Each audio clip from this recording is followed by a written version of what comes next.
In the fog-choked heart of Victorian London, a spectral figure haunts the ancient Blackthorn Library, whispering secrets through its shadowy stacks. Sherlock Holmes and Dr. Watson unravel a chilling mystery of misplaced books, cryptic ciphers, and a hidden chamber guarding a forbidden manuscript.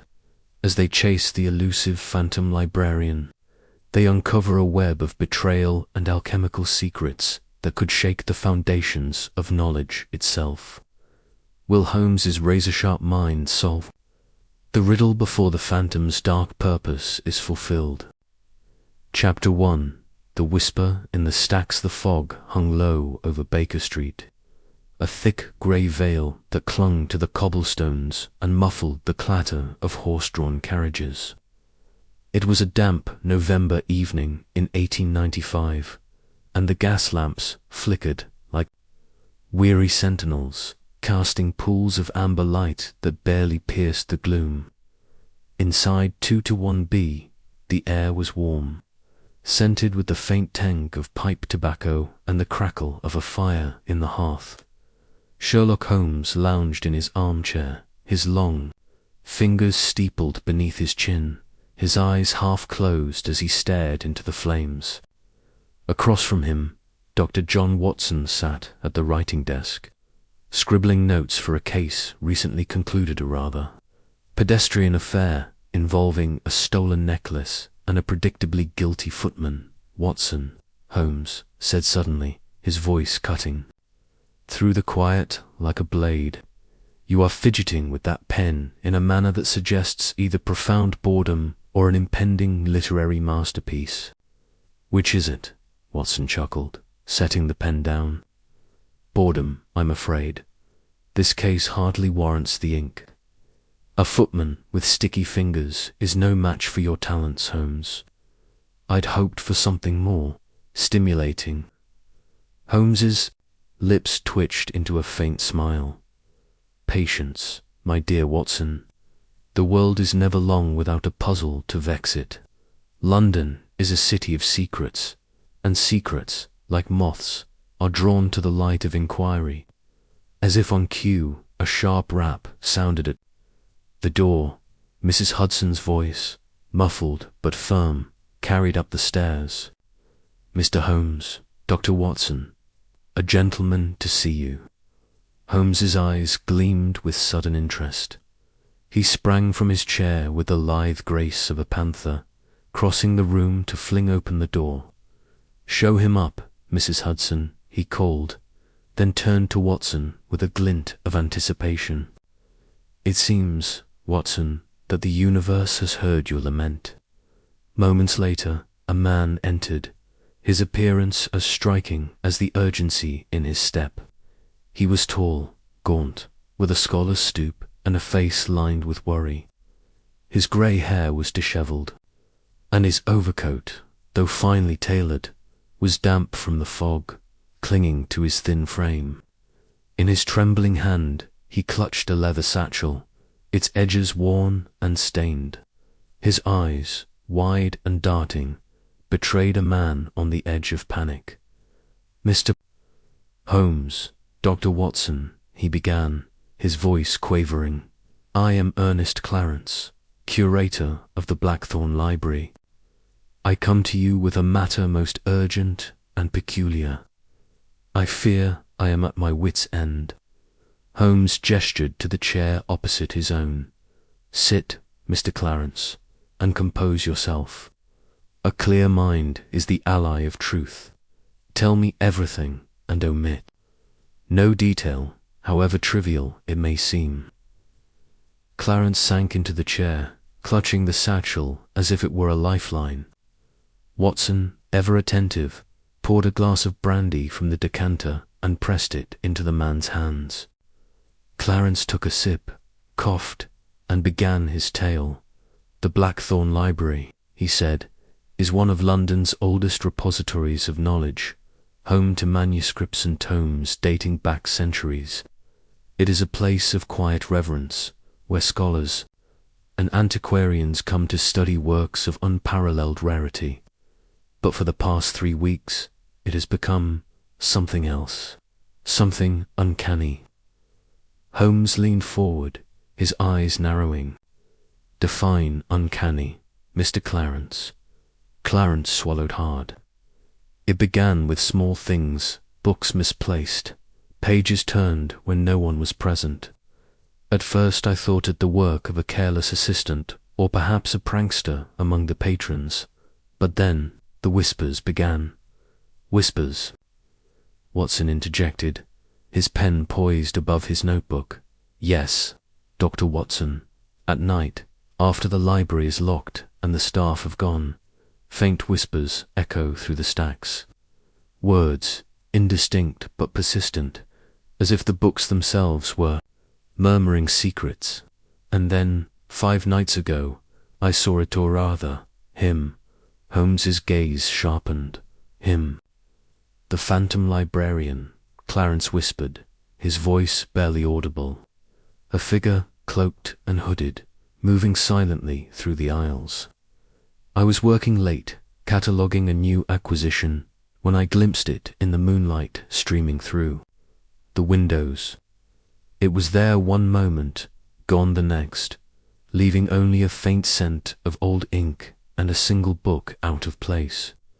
Holmes's fingers drummed lightly on the arm of his chair. Fascinating. And this book, what was it? Clarence hesitated, then opened his satchel and withdrew a small leather-bound volume, its cover embossed with faded gilt. This, he said, placing it on the table. The Codex of Eldritch Law, a medieval manuscript reputedly written by a monk who dabbled in forbidden knowledge. It was on a shelf it did not belong, open to a page I had not marked. Holmes took the book, his fingers tracing the worn leather. He opened it carefully, scanning the faded Latin script and intricate marginalia. Curious, he murmured. And you believe this phantom is connected to the book? I do not know what to believe, Mr. Holmes, Clarence admitted. But the disturbances have grown worse. Last night, a shelf collapsed in the West Wing, scattering manuscripts across the floor, and this morning I found this. He reached into his satchel again and produced a folded piece of parchment, yellowed with age. He handed it to Holmes, who unfolded it with care. The parchment bore a single line of text, written in a spidery hand. The secret lies within the tomes, guarded by the three. Below it was a series of symbols, circles, lines, and curves that seemed to form a rudimentary code. Holmes's eyes gleamed with the thrill of a challenge. A cipher, he said softly, and a rather elegant one at that. Tell me, Mr. Clarence, who has access to the library after hours? Only myself and my assistant, Miss Evelyn Harrow, Clarence replied. The library is locked each night, and the keys are kept in my office. No one else could enter without breaking in, and there has been no sign of forced entry. Holmes nodded, his mind already racing. And the history of the library, any legends or rumors that might shed light on this phantom? Clarence hesitated, then leaned forward. There is a story. The Blackthorn Library was built on the ruins of a medieval scriptorium, said to belong to an order of scribes who guarded a forbidden text. Some say their spirits linger, protecting their secrets. But surely, Mr. Holmes, you do not believe in such nonsense. Holmes's smile was enigmatic. I believe in what the evidence tells me, Mr. Clarence, and at present it tells me that your library is the stage for a most intriguing drama. Watson, pack your bag. We depart for the Blackthorn Library at first light. Watson, who had been scribbling furiously, looked up with a mix of excitement and trepidation. You think this phantom is more than a figment of imagination, then? I think, Holmes replied, that someone or something is desperate to uncover a secret, hidden within those walls. And I intend to find out who and why. The next morning, the fog had lifted, revealing a crisp, grey dawn. Holmes and Watson boarded a hansom cab, their destination a quiet corner of Bloomsbury where the Blackthorn Library stood. The building was a Gothic marvel, its stone facade adorned with gargoyles and arched windows, its spires piercing the sky, like the quills of some ancient scribe. As they stepped from the cab, Watson felt a chill that had little to do with the autumn air. An imposing place, he remarked, adjusting his scarf. It looks as though it could house a ghost or two. Holmes's eyes scanned the building, taking in every detail: the weathered stone, the iron gate, the faint scratches on the lock. Ghosts, Watson, are the inventions of idle minds. But secrets are real, and they leave traces. Come, let us see what traces this phantom has left. They were met at the door by Ernest Clarence, who looked even more haggard in the daylight. His eyes darted nervously as he led them inside, through a grand hall lined with towering bookshelves. The air was heavy with the scent of old leather and parchment, and the silence was profound, broken only by the creak of floorboards underfoot. "This is the main reading room," Clarence said, gesturing to a vast space where long tables were flanked by shelves that stretched to the vaulted ceiling. "The disturbances have been most frequent here, in the west wing." Holmes moved with purpose, his eyes roving over the shelves, the tables, the windows. He paused at a ladder leaning against a bookcase, its base slightly askew. "This ladder," he said, crouching to examine it. "It has been moved recently. See the scuff marks on the floor. They are fresh, and the angle suggests it was shifted in haste." Clarence frowned. "But the ladders are used daily by the staff. That could mean nothing, or everything," Holmes countered. He climbed the ladder with ease, running his fingers along the shelf at its top. His hand stopped at a particular book, a heavy tome bound in black leather. He pulled it free, revealing a faint click as the shelf shifted slightly. "Holmes," Watson exclaimed, stepping forward. "What is it?" Holmes's smile was triumphant. "A hidden compartment, Watson. The library is indeed full of secrets." He pressed the shelf, and a small panel slid open, revealing a narrow recess. Inside was another piece of parchment, identical in age and style to the one Clarence had shown them. Holmes unfolded it, his eyes scanning the text. "Another cipher," he said, his voice tinged with excitement. "And this one mentions the Guardians 3. Curiouser and curiouser." Clarence's face paled. Guardians. Could it refer to the statues in the hall? "There are 3: knowledge, wisdom, and truth." Holmes's eyes gleamed. "An excellent hypothesis, Mr. Clarence. Let us examine these guardians." They moved to the main hall, where 3 stone statues stood in alcoves along the wall. Each was a robed figure, holding a symbolic object: a book for knowledge, a scroll for wisdom, and a lamp for truth. Holmes inspected each in turn, his fingers, tracing the seams of the stone, his eyes searching for irregularities. "Here," he said at last, pausing at the statue of knowledge. "The base is worn unevenly, as if it has been moved. Watson, lend me your strength."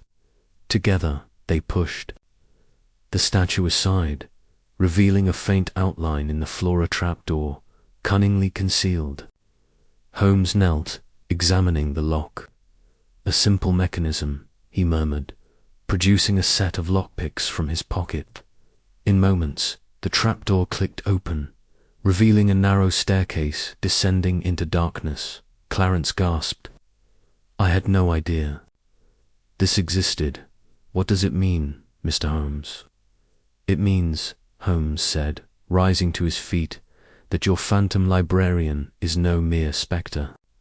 Someone has gone to great lengths to access a secret hidden beneath this library, and I intend to discover what it is." Watson peered into the darkness, his hand resting on the revolver in his coat pocket. "Are we to go down there now, Holmes?" Holmes shook his head. "Not yet, Watson. The hour grows late, and our quarry is cautious. We shall return tonight, when the library is locked and the phantom is likely to appear. For now, let us catalogue every detail of this place. Every book, every mark, every whisper may hold the key to unravelling this mystery." That evening, as the sun dipped below the horizon and the library's heavy doors were locked, Holmes and Watson concealed themselves in the west wing, hidden behind a towering bookcase. The air was thick with anticipation, the silence broken only by the occasional creak of settling wood. Holmes's eyes were fixed on the aisle where Clarence had seen the phantom, his senses attuned to the slightest disturbance. Hours passed, and Watson began to grow restless. "Perhaps Clarence imagined it," he whispered, "or perhaps the phantom knows we're here." Holmes's hand shot up, silencing him. "Listen," he hissed. A faint sound, like the rustle of fabric, echoed through the stacks. Then came the whispers, soft, indistinct, a chorus of murmurs that seemed to rise from the books themselves. Watson's heart pounded, but Holmes remained still, his eyes narrowed. "There," he whispered, pointing to a shadow moving at the far end of the aisle. It was a cloaked figure, its movements swift and silent, pausing to examine a shelf. The figure reached up, pulling a book free, and in the moonlight, Watson caught a glimpse of a pale hand and a glint of metal, a ring, perhaps, or a watch. Holmes moved like a cat, slipping from their hiding place and creeping closer. Watson followed, his revolver at the ready. But before they could close the distance, the figure turned, as if sensing their presence, and vanished into the shadows. "After him," Holmes cried, sprinting down the aisle. They pursued the figure through the labyrinthine stacks, their footsteps echoing in the silence. But the phantom was swift, and by the time they reached the main hall, the figure was gone, leaving only a faint scent of ink and a single book lying open on the floor. Holmes picked up the book, his eyes scanning the page. "The Codex of Eldritch Law," he said softly, "open to the same page as before. Our phantom is persistent." Watson caught his breath, his heart still racing. "What now, Holmes?" "Now," Holmes said, his voice firm, "we prepare for a deeper investigation. This phantom is no ghost, Watson, but a man or woman with a purpose, and I will uncover it, no matter how cleverly they hide." As they left the library, the fog closed in once more, wrapping the building in a shroud of mystery. Holmes's mind was alight with possibilities, each clue a thread in the intricate tapestry of the case. The phantom librarian's secret was still hidden, but Sherlock Holmes was on the trail, and no secret could elude him for long. Chapter 2. The locked library. The train from Baker Street to the heart of London rattled along, its rhythmic clatter a steady backdrop to the conversation within the first-class carriage. Sherlock Holmes sat by the window, his sharp eyes scanning the passing cityscape, though his mind was clearly elsewhere. Dr. John Watson, seated opposite, adjusted his overcoat and glanced at his friend, noting the faint furrow in Holmes's brow, a sign of deep contemplation. The cryptic letter from the curator of the Blackthorn Library lay folded in Holmes's pocket, its contents already committed to his prodigious memory. The words had been peculiar, laced with an urgency that piqued Holmes's curiosity. Books, moving of their own accord, whispers echoing through the stacks at night, and sightings of a spectral figure dubbed the Phantom Librarian. To most, it would sound like the stuff of ghost stories, but to Holmes, it was a puzzle begging to be solved. "Ah, you certain this isn't some elaborate jest?" Watson asked, breaking the silence. "Libraries are places of dust and quiet, not phantoms and conspiracies." Holmes's lips twitched into a faint smile, though his gaze remained fixed on the window. "My dear Watson, the world is full of mysteries masquerading as nonsense. A library, with its wealth of knowledge and secrets, is precisely the sort of place where strange happenings might conceal a deeper truth. Besides, the curator's letter was written in a hand trembling with fear, not mischief." Watson sighed, leaning back in his seat. "I suppose you're right, but a ghost. Even you must admit it strains credulity." "Not a ghost, Watson," Holmes said, his tone sharp but patient. "A phenomenon reported as such. Our task is to uncover the reality beneath the rumor. The human mind is prone to embellishment, especially in the dim light of an old library." The train slowed as it approached their station, and soon the pair disembarked, stepping into the bustling streets of London. The Blackthorn Library was not far, nestled in a quieter corner of the city where ancient stone buildings stood like sentinels of a bygone era. The autumn air was crisp, carrying the scent of fallen leaves and coal smoke, and as they walked, Watson couldn't shake the feeling that they were stepping into something larger than a mere investigation. The Blackthorn Library loomed before them as they turned onto a cobblestone lane. It was a grand edifice, its Gothic facade adorned with gargoyles and intricate carvings of scrolls and quills. The windows were tall and narrow, their stained glass casting muted colours onto the street. Below, the building seemed to exude an air of solemnity, as if it guarded secrets older than the city itself. A heavy iron gate barred the entrance, and beyond it, a short path led to massive oak doors engraved with Latin inscriptions. "Impressive," Watson murmured, craning his neck to take in the structure. "It looks more like a cathedral than a library." "Indeed," Holmes replied, his eyes scanning the facade. "Built in the 15th century, if I'm not mistaken, on the site of a medieval scriptorium.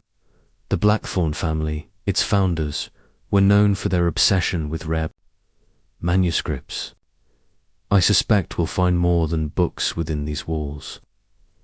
They approached the gate, where a wiry man in a tweed suit awaited them. His face was pale, his eyes darting nervously as he fumbled with a ring of keys. "Mr. Holmes, Dr. Watson," he said, his voice trembling slightly. "I'm Mr. Theodore Grayson, the curator. Thank you for coming so quickly."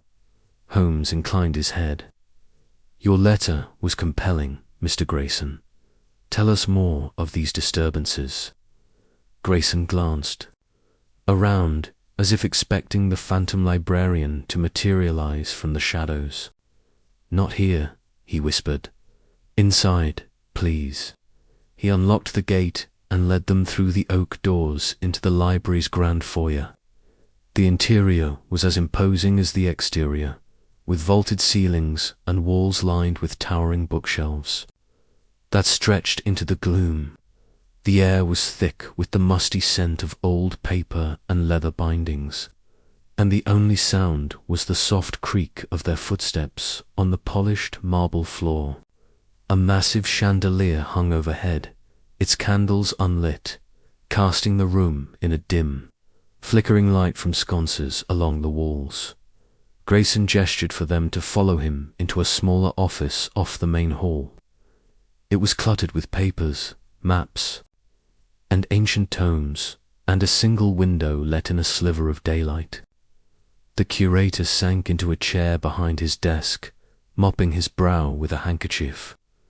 "I scarcely know where to begin," he said. "The Blackthorn Library has always been a place of quiet study, but in the past month, things have changed. Be precise, Holmes said, leaning forward, his hands clasped. What exactly have you observed? Grayson swallowed hard. It started with the books. Every morning, we'd find them out of place shelves, rearranged, volumes moved to tables, or even stacked on the floor. At first, I thought it was carelessness by the staff, but the library is locked every night. No one could get in or out without the keys, and I hold the only set. Interesting, Holmes said, his eyes narrowing. And the whispers. They began a week after the books started moving, Grayson continued. At night, when the library is empty, the night watchman hears voices soft, indistinct, like someone reading aloud in a distant room. He's a stout fellow, not given. Too fancy, but he swears it's not natural. And the phantom librarian? Watson asked, unable to keep a note of skepticism from his voice. Grayson's hands trembled as he clasped them together. Seen by two of my staff and the watchman. A cloaked figure, moving through the stacks after hours. It appears and vanishes without a trace. Last week, it was seen holding a book, as if searching for something. The staff are terrified. Mr. Holmes, they think the library is haunted. Holmes leaned back, his fingers steepled. Haunted or not, we shall see. Tell me, Mr. Grayson, what measures have been taken to secure the library at night? The doors are locked with a double system, Grayson replied. The windows are barred, and the only other entrances are sealed. The watchman patrols hourly, and he's found no signs of forced entry. Yet the disturbances continue. Holmes rose abruptly. I must see the library for myself. Lead on, Mr. Grayson. The curator obliged, guiding them back into the main hall and through a series of interconnected reading rooms and galleries. The Blackthorn Library was a labyrinth of knowledge, its shelves packed with leather-bound volumes, illuminated manuscripts, and scrolls sealed in protective cases. The air grew cooler as they ventured deeper, the light dimmer, the silence more oppressive. Watson felt a chill that had little to do with the temperature, and even Holmes's usual air of detachment seemed tempered by the weight of the place. They paused in the central reading room, where a long oak table was flanked by rows of shelves that reached the ceiling. A ladder leaned against one of the bookcases, its rungs worn from years of use. Holmes's gaze lingered on it, his brow furrowing slightly. Out of place, he murmured, almost to himself, "What's that?" Watson asked. Holmes didn't answer immediately. Instead, he approached the ladder, running his fingers along its edge. "This ladder," he said at last, "is not where it was yesterday." Grayson blinked. "How could you possibly know that?" "The dust," Holmes said, holding up a finger smudged with grey. "The floor beneath the ladder is clean, but the surrounding area is coated with a fine layer of dust, undisturbed except for faint scuff marks where the ladder was moved. It was shifted recently within the last day, I'd wager." Watson peered at the floor, seeing nothing but shadows. "Remarkable," he muttered. Holmes continued his inspection, moving from the ladder to the shelves. He ran his fingers along the spines of the books, pausing occasionally to examine a title or sniff the air. "There's a scent here," he said, "faint but distinct. Old ink, perhaps, mixed with something else. Lavender, I think." "Lavender," Grayson echoed, bewildered. "Why would there be lavender in a library?" "An excellent question," Holmes said, his eyes gleaming. "Let us see where it leads." He followed the scent, his movements precise and purposeful, until he reached a corner of the room where a particularly ancient bookcase stood. The shelves were filled with manuscripts, so old their bindings were crumbling, and the air here was heavier, as if the weight of centuries pressed down upon it. Holmes knelt, his magnifying glass in hand, and examined the base of the bookcase. "Here," he said, pointing to a seam in the wood. "This panel is not flush with the rest. It's been opened recently. See the scratches along the edge." Watson squinted, barely able to discern the marks Holmes indicated. "A hidden compartment?" he asked. "Possibly," Holmes replied.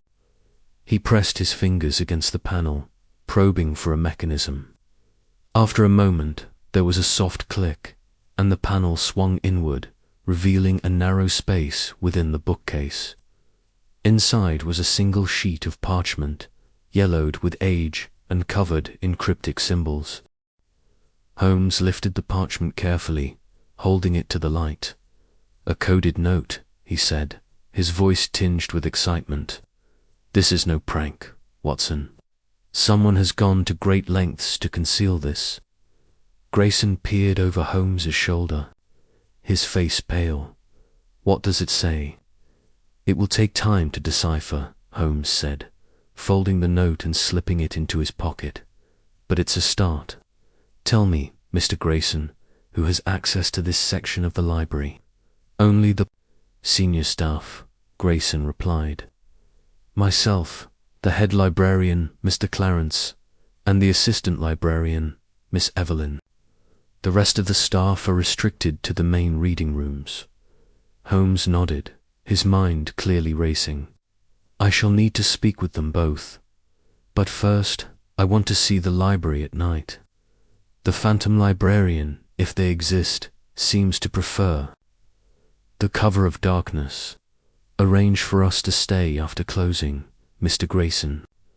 The curator hesitated, then nodded. "Very well, Mr. Holmes. I'll inform the staff. But I must warn you, the library at night is unsettling." "So I've heard," Holmes said with a faint smile. "We shall see what secrets it holds." As evening fell, the library transformed. The sconces were dimmed, and the vast halls took on an eerie stillness. Watson and Holmes positioned themselves in a shadowed alcove near the central reading room, where the disturbances had been most frequent. The air was cold, and the silence was broken only by the occasional creak of the building settling. Watson clutched his revolver, though he wasn't sure what good it would do against a phantom. Holmes, as always, was calm, his eyes scanning the darkness. "Patience, Watson," he whispered. "If our quarry is human, they will reveal themselves. If not, well, we shall deal with that when the time comes." Hours passed, the silence stretching into a taut, oppressive weight. Watson was beginning to doubt the wisdom of this stakeout when a faint sound broke the stillness, a soft rustle, like pages turning. Holmes's hand gripped Watson's arm, urging him to stay still. The sound grew closer, accompanied by a faint glow, as if someone carried a shielded lantern. Then they saw it, a cloaked figure, moving silently through the stacks.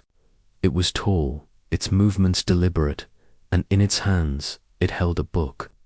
The figure paused, placing the book on a table, then moved to another shelf, rearranging volumes with a precision that suggested familiarity. Watson's breath caught, but Holmes's eyes were alight with focus. The figure turned, as if sensing their presence, and for a moment, its face was visible in the faint light, a pale, indistinct blur beneath the hood. Then it moved, swift and silent, vanishing into the shadows. Holmes sprang to his feet, motioning for Watson to follow. They pursued, their footsteps echoing in the vast hall, but the figure was gone, as if swallowed by the library itself. Holmes stopped at the table where the figure had been, his magnifying glass already in hand. "Footprints," he said, pointing to faint marks in the dust. "Human, not spectral, and hair a quill, freshly dropped. The ink is still wet. Watson examined the quill, its feather slightly bent. So it's no ghost, he said, relief mingling with frustration. But who is it? Holmes picked up the book. The figure had been holding a heavy tome titled The Codex of Eldritch Law. He flipped through its pages, his expression unreadable. "This is no ordinary book," he said. "It's referenced in the coded note we found. I suspect our phantom is searching for something specific, something hidden within these pages or elsewhere in the library." They returned to office, where the curator was waiting, his face ashen. "Did you see it?" he asked, his voice barely above a whisper. "We saw someone," Holmes corrected, "and they left behind clues." "Tell me, Mr. Grayson, where is the head librarian's office?" Grayson pointed to a door at the far end of the hall. "Mr. Clarence has a private office there. It's locked at all times, and only he has the key." Holmes's eyes gleamed. "Then that is our next destination." They approached the door, which was indeed locked, its heavy iron keyhole unyielding. Holmes examined it closely, then produced a set of lockpicks from his pocket. "A necessary skill in our line of work," he said with a wry smile as he set to work. Within moments, the lock clicked, and the door swung open. The office was small but meticulously organized, with shelves of ledgers and a desk covered in papers. Holmes moved to the desk, his fingers sifting through the documents. "Clarence is a meticulous man," he said, "but even the most careful leave traces." He paused, holding up a single sheet of paper receipt for a rare ink purchased from an obscure apothecary. "The scent of old ink," Holmes said, his voice low. "And lavender. This is no coincidence, Watson." "What does it mean?" Watson asked, struggling to keep up with Holmes's rapid deductions. "It means," Holmes said, "that our phantom librarian is not a ghost, but a flesh and blood intruder with a purpose. And I suspect Mr. Clarence knows more than he's letting on. Tomorrow we shall have a little chat with him. For now, let us return to Baker Street. I have a code to decipher and a mystery to unravel." As they left the library, the night air felt sharper, the stars obscured by clouds. Watson glanced back at the looming silhouette of the Blackthorn Library, its gargoyles staring down like silent guardians. He couldn't shake the feeling that they were only at the beginning of a much larger puzzle, one that would test even Holmes's formidable intellect. Back at Baker Street, Holmes spread the coded note on the dining table, his pipe sending curls of smoke into the air. Watson watched as his friend's eyes darted over the symbols, his mind a whirl of calculations and connections. The night stretched on, and as the clock struck midnight, Holmes leaned back with a satisfied nod. "It's a substitution cipher," he said, "but a clever one. The key lies in the library itself, likely a specific book or inscription. Tomorrow we return to the Blackthorn Library. The phantom librarian is no spectre, Watson, but a cunning adversary, and I intend to find them." Watson nodded, though his mind was still reeling from the day's events. The Blackthorn Library, with its ancient secrets and shadowed halls, was no longer just a place of books. It was a battlefield, and Sherlock Holmes was ready for the fight. The next morning, they returned to the library, the coded note burning a hole in Holmes's pocket. The air was thick with anticipation as they entered the main hall, where Mr. Clarence awaited them. The head librarian was a tall, gaunt man with a perpetually furrowed brow. His hands clasped tightly as if to steady himself. "Mr. Holmes," Clarence said, his voice clipped. Mr. Grayson tells me you've been poking about. I assure you, there's nothing untoward here. The staff are simply spooked by old stories. Holmes's smile was razor-sharp. Old stories, perhaps, but fresh footprints. Tell me, Mr. Clarence, why does your office smell of lavender ink? Clarence's face paled, but he recovered quickly. I use it for cataloguing. It's a personal quirk, nothing more. A quirk shared by our phantom, it seems, Holmes said. And what of the Codex of Eldritch Law? Why was it in the hands of a cloaked figure last night? Clarence's eyes widened, but he said nothing. Holmes pressed on, his voice low and relentless. You know more than you're telling, Mr. Clarence. The library's secrets are not as well hidden as you think. The head librarian's shoulders sagged, and for a moment Watson thought he might confess. But then Clarence straightened, his expression hardening. You're chasing shadows, Mr. Holmes. If you'll excuse me, I have work to do. As Clarence walked away, Holmes watched him go, his eyes narrowed. He's hiding something, he said to Watson. But he's not our phantom. He's too nervous, too defensive.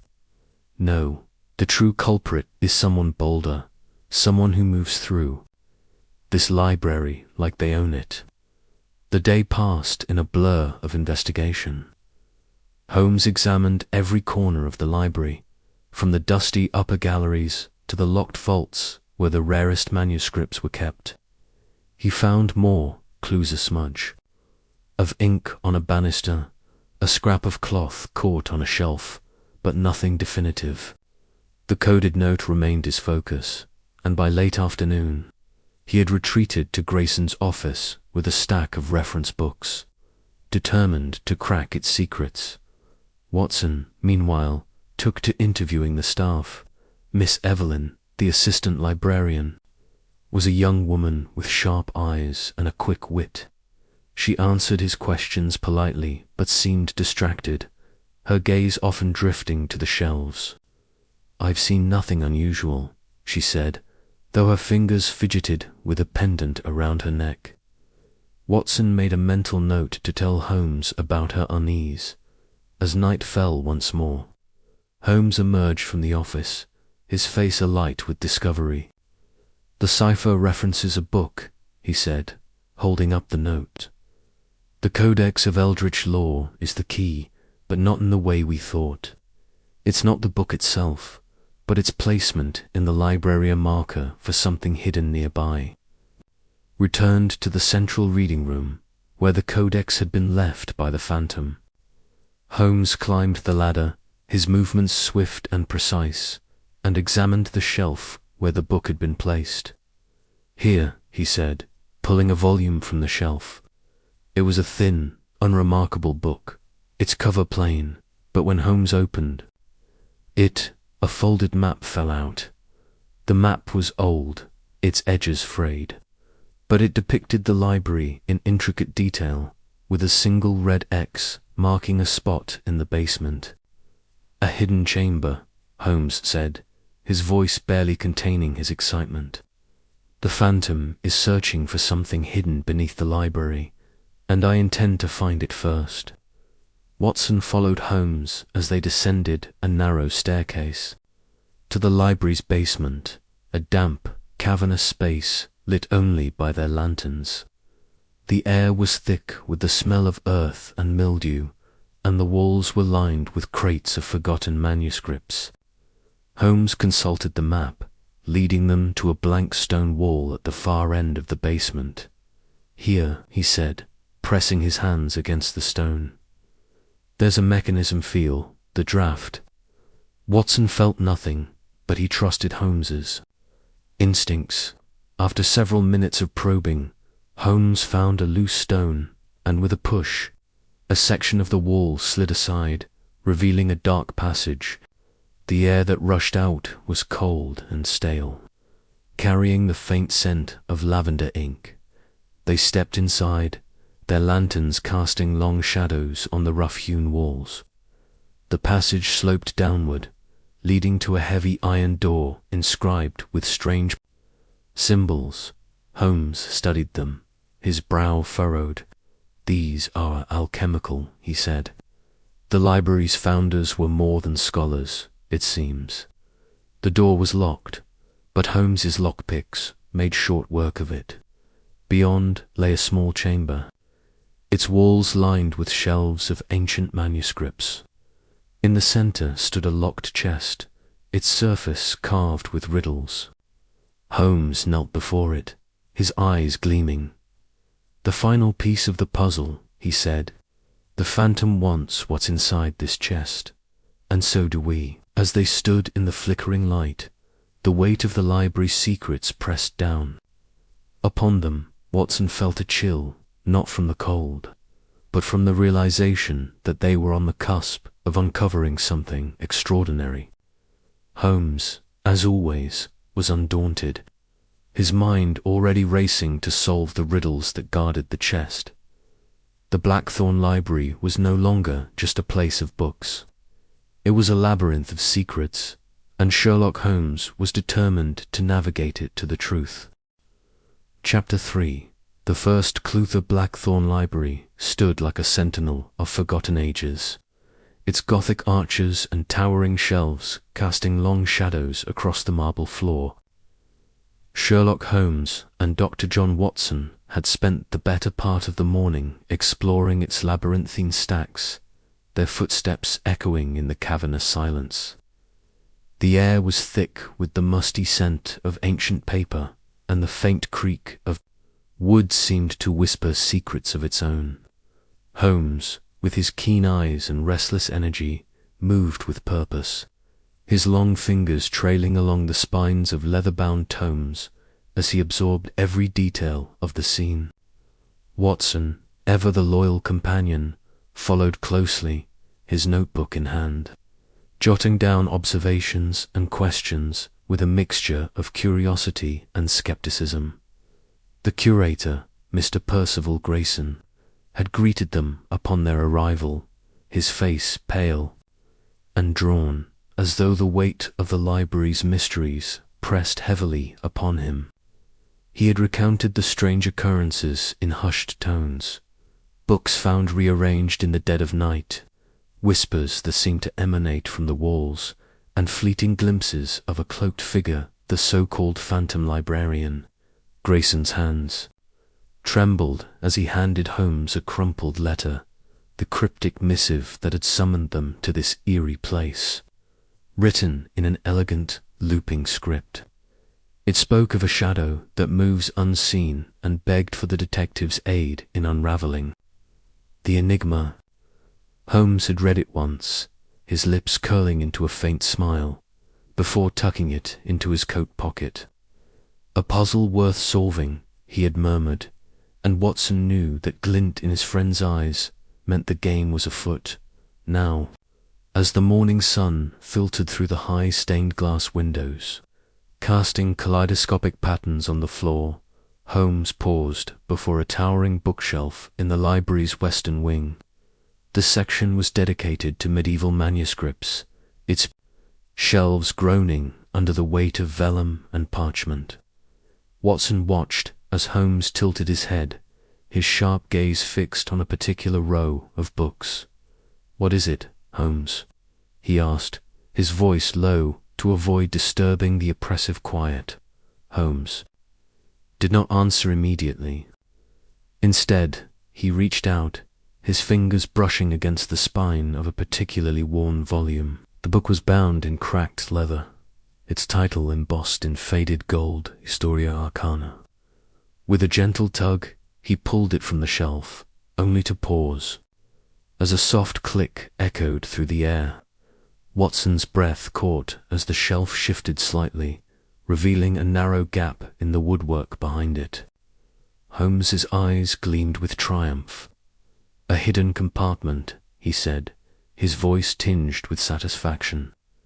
"The library, it seems, has secrets it is eager to share." Watson leaned closer, peering into the shadowed recess.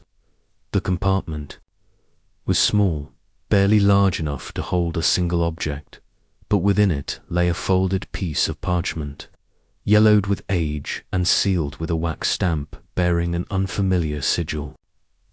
Holmes carefully extracted the note, unfolding it with the precision of a surgeon. The parchment was covered in a series of cryptic symbols, interspersed with fragments of Latin text. Watson squinted at the writing, his medical training offering little help in deciphering the code. "What does it say?" he asked, his curiosity piqued despite his skepticism. Holmes's brow furrowed as he studied the note, his lips moving silently as he traced the symbols with a finger. "It is a cipher," he said at last, "and a complex one at that. The text appears to reference a secret kept by the tomes, and mentions a specific book, the Codex of Eldritch Law. The rest is encoded, but I suspect it points to something hidden within this library." He glanced at Watson, his expression one of barely contained excitement. "This, my dear Watson, is our first clue." Watson frowned, his practical mind grappling with the implications. A cipher, hidden compartments. "Holmes, are you certain? This isn't some elaborate prank. Libraries are places of learning, not melodrama." He gestured at the towering shelves around them. "Perhaps one of the staff is playing a trick to drum up interest in this dusty old place." Holmes chuckled, a low, dry sound that carried a hint of reproach. "You underestimate the ingenuity of those who guard secrets, Watson. A library is more than a repository of books. It is a fortress of knowledge, and fortresses have their defenses. This note suggests someone has gone to great lengths to conceal something of value. The question is, what and why?" They retreated to a nearby reading table where Holmes spread the parchment flat, his fingers moving swiftly as he copied the symbols into his own notebook. Watson watched, marveling at the speed and precision of his friend's work. Holmes's mind was a machine, sorting and analyzing data with an almost unnatural efficiency. The detective muttered to himself as he worked, his voice a low hum of deductions. The sigil on the wax, a stylized quill crossed with a scroll. Not a common emblem, but it suggests a connection to scholarship, or perhaps a secret society. The Latin phrases lumen in tenebris and custodes veritatis translate to light in the darkness and guardians of truth. Intriguing, don't you think? Watson nodded, though his unease was growing. "It sounds like something out of a Gothic novel. Do you really think there's a secret society hiding in a London library?" Holmes's eyes flicked up, sharp and piercing. "I think nothing, Watson, until the evidence compels me to do so. But consider this. The disturbances began 3 weeks ago, coinciding with the arrival of a new shipment of manuscripts from a private collection in Yorkshire. Grayson mentioned that one of the crates was damaged, and a single book was missing when they catalogued the contents. That book, I wager, was the Codex of Eldritch Law." Watson's skepticism wavered. "You think someone stole it? But why go to all this trouble with ciphers and hidden compartments?" "Because," Holmes said, leaning back in his chair, "the book itself is not the prize, or, at least, not the whole of it. The note suggests it is a key to something greater. A map, perhaps, or a guide to a hidden treasure. The phantom librarian, whoever they may be, is searching for it, and they are willing to risk discovery to obtain it." The two men fell silent, the weight of the mystery settling over them. The library seemed to grow quieter, as though it were listening to their conversation. Watson glanced around, half expecting to see the cloaked figure of the phantom lurking. "In the shadows, what do we do now?" he asked, his voice barely above a whisper. Holmes folded the parchment and tucked it into his pocket. "We find the Codex of Eldritch Law. If it is still within these walls, it will lead us to the next piece of the puzzle. And if the Phantom is watching, as I suspect they are, we must be cautious.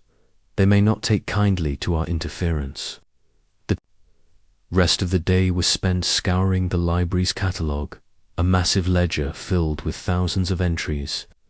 Grayson, eager to assist, provided them access to the restricted sections, where the rarest and most valuable manuscripts were kept.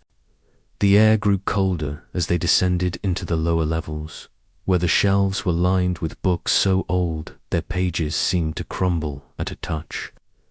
Watson's unease grew with every step, the oppressive atmosphere of the library pressing against his nerves. Holmes, however, was in his element, his eyes alight with the thrill of the chase. They located the section where the Codex of Eldritch Law was supposed to be shelved, only to find an empty space where the book should have been. Holmes knelt to examine the shelf, his magnifying glass in hand. "Interesting," he murmured, pointing to a faint smudge of ink on the wood. "This was handled recently. The dust has been disturbed, and the ink is fresh less than a week old, I'd say." Watson leaned closer, catching the faint, acrid scent of ink. Could it have been misplaced? Libraries are notorious for lost books. Holmes shook his head. "Not this one. The catalogue lists it as restricted, accessible only to the head librarian and his assistant. No, Watson, this book was deliberately removed. The question is, by whom?" As they continued their search, Holmes's attention was drawn to a nearby ladder, its rungs worn but sturdy. It was slightly askew, as though someone had moved it in haste. He climbed to the top, his long frame stretching to inspect the upper shelves. "Aha!" he exclaimed, pulling down a small, leather-bound volume. It was not the Codex of Eldritch Law, but its titled treatise on ancient ciphers caught his eye. Flipping through its pages, he found a series of diagrams remarkably similar to the symbols on the hidden note. "This," Holmes said, descending the ladder, "may be the key to decoding our cipher. The Phantom, it seems, is not the only one with an interest in secrets." By late afternoon, they had returned to the reading table, the treatise on ancient ciphers open before them. Holmes worked tirelessly, cross-referencing the symbols from the note with those in the book. Watson, though less adept at cryptography, offered suggestions and kept detailed notes, his handwriting neat and precise. The library grew darker as the sun dipped below the horizon, and Grayson lit the gas lamps, casting a warm but flickering glow over the room. At last, Holmes leaned back, a triumphant smile on his face. The cipher is a variation of a Polybius, square, combined with a Caesar shift, quite ingenious, but not beyond my reach. He scribbled a translation on a fresh sheet of paper, his pen moving with rapid precision. When he finished, he read the decoded message aloud: "Seek the Codex, where the guardians stand in the hall of ancient wisdom. The secret lies beneath the third." Watson's brow furrowed. "Guardians, what does that mean?" Holmes's eyes sparkled with realization. "The statues in the main hall. There are 3 of them: knowledge, wisdom, and truth. The note suggests that the Codex of Eldritch Law is hidden near or beneath the 3rd statue. We must examine them at once." They hurried to the main hall, where the 3 statues loomed like silent sentinels. Each was a masterpiece of craftsmanship, carved from marble and adorned with intricate details. Knowledge held a book, wisdom a scroll, and truth a quill. Holmes circled the statue of truth, his eyes scanning every inch of its base. If I am correct, he said, there is a mechanism here, much like the hidden compartment in the bookshelf. Watson watched as Holmes pressed his fingers against the base of the statue, searching for any sign of a hidden panel. Minutes passed, and Watson began to wonder if they were chasing shadows. But then, with a soft click, a section of the marble slid aside, revealing a small recess. Inside was a single key, its surface engraved with the same quill and scroll sigil as the wax-sealed. Holmes held the key aloft, his expression one of quiet triumph. The game grows more interesting by the hour, he said. This key, I suspect, will lead us to the Codex of Eldritch Lore and, perhaps, to the Phantom Librarian themselves. As they prepared to leave the hall, Watson glanced back at the statues, their marble faces seeming to watch them in the flickering light. Holmes, he said, his voice tinged with unease, do you ever feel as though this place is alive, somehow, as though it's keeping secrets even from you? Holmes paused, his gaze lingering on the shadows. A fanciful notion, Watson, but not without merit. Places like this, repositories of human thought and history, have a way of absorbing the passions of those who inhabit them. The Blackthorn Library is no exception. But rest assured, my friend, its secrets will not remain hidden for long. They returned to their lodgings at Baker Street that evening, the key and the decoded note safely tucked away. Holmes spent the night poring over the treatise on ancient ciphers, determined to uncover any further clues.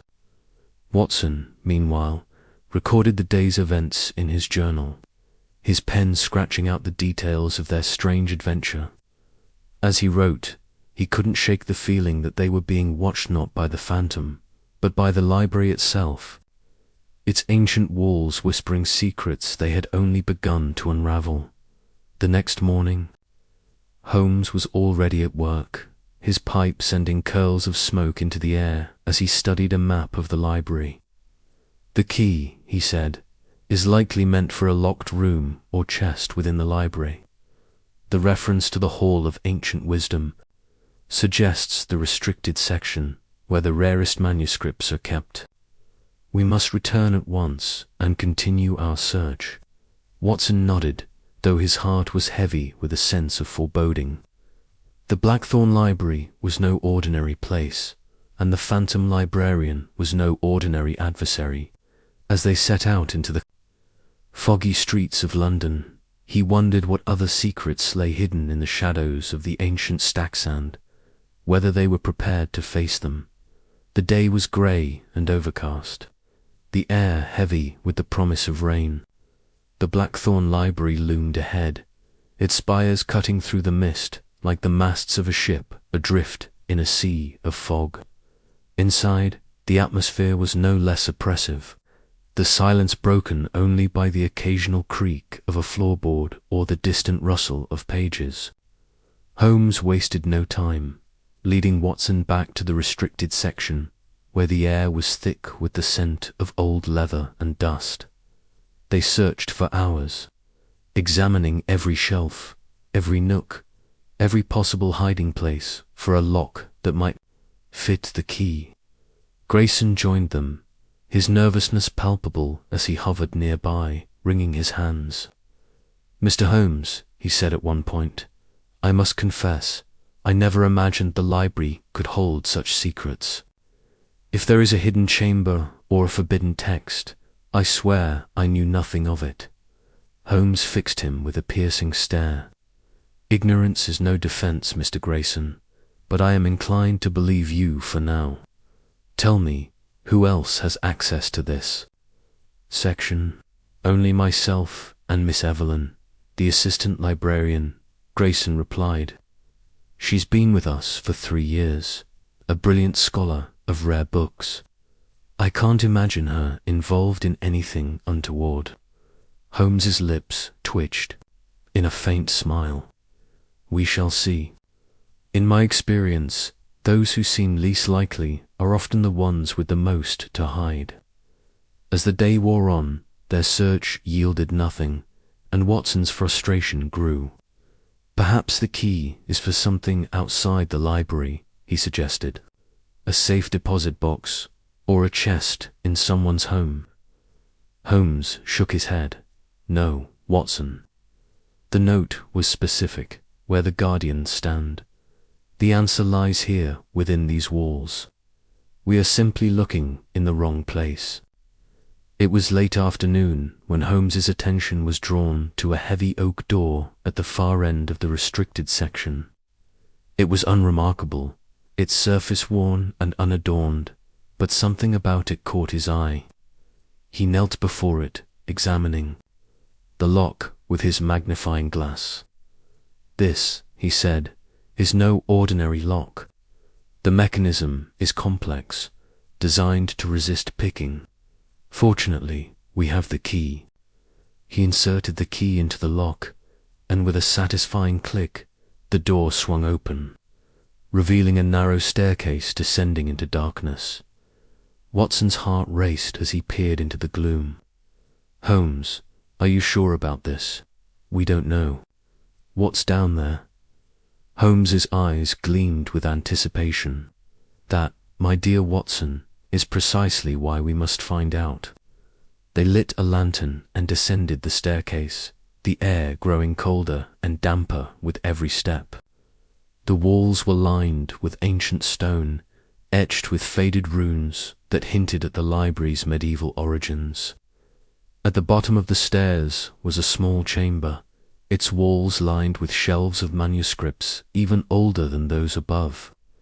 In the center of the room stood a heavy wooden chest, its surface carved with intricate designs.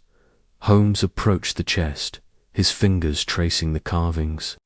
This is it, he said. The lock matches our key, but we must proceed with caution. The chest may be rigged to protect its contents. Watson's unease grew as Holmes inserted the key into the chest's lock. There was a moment of tense silence, followed by a soft thunk as the mechanism released. Holmes lifted the lid, revealing a single book nestled within a velvet lining. Its cover was black, its title embossed in silver, The Codex of Eldritch Law. Holmes lifted the book carefully, his expression one of quiet reverence. This, he said, is what the phantom seeks. And now that we have it, we are one step closer to unmasking them. As they prepared to leave the chamber, Watson noticed a faint sound, a whisper, barely audible, like the rustle of leaves or the sigh of the wind. He froze, his hand on Holmes's arm. Did you hear that? Holmes tilted his head, listening intently. The sound came again, faint but unmistakable, from somewhere deeper in the chamber. The library's secrets are not yet done with us, he said. Come, Watson, we have work to do. They returned to the main hall, the codex safely tucked under Holmes's arm. The library seemed to watch them as they left, its shadows lengthening in the fading light. Watson couldn't shake the feeling that they were being drawn deeper into a web of secrets, one that might prove more dangerous than either of them had anticipated. Back at Baker Street, Holmes spent the evening examining the codex, its pages, filled with arcane symbols and cryptic text. Watson watched, his mind racing with questions. Who was the phantom librarian? What did they want with this ancient book? And what other secrets lay hidden in the Blackthorn Library, waiting to be uncovered? As the clock struck midnight, Holmes closed the codex and leaned back in his chair, his pipe glowing in the dim light. Tomorrow, he said, we set a trap.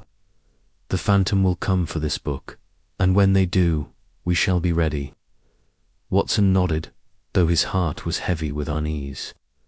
The Blackthorn Library was a place of shadows and secrets, and the phantom librarian was a mystery that seemed to grow more complex with every clue. As he drifted off to sleep, The whispers of the library echoed in his mind, a reminder that some secrets were not meant to be uncovered. Chapter 4. The Phantom's Shadow. The Blackthorn Library stood silent under the pale glow of a waxing moon, its Gothic spires piercing the night sky like the jagged teeth of some ancient beast. Inside, the air was thick with the scent of aged parchment and polished wood, a scent that Sherlock Holmes found both comforting and invigorating. The library's vast interior, with its towering shelves and shadowed alcoves, seemed to hum with secrets waiting to be uncovered. Holmes and Dr. Watson had spent the day poring over every detail of the library, from the creaking floorboards to the intricate carvings on the reading tables, but the mystery of the phantom librarian remained elusive. The coded note found in the hidden compartment had only deepened the enigma, and Holmes was determined to catch a glimpse of the spectral figure that had set this puzzle in motion. Watson, ever the pragmatist, adjusted his coat against the chill that seeped through the library's stone walls. "Holmes," he said, his voice low but tinged with exasperation, "are we truly to spend the night chasing ghosts? This phantom librarian is likely some prankster or a disgruntled clerk with too much time on their hands.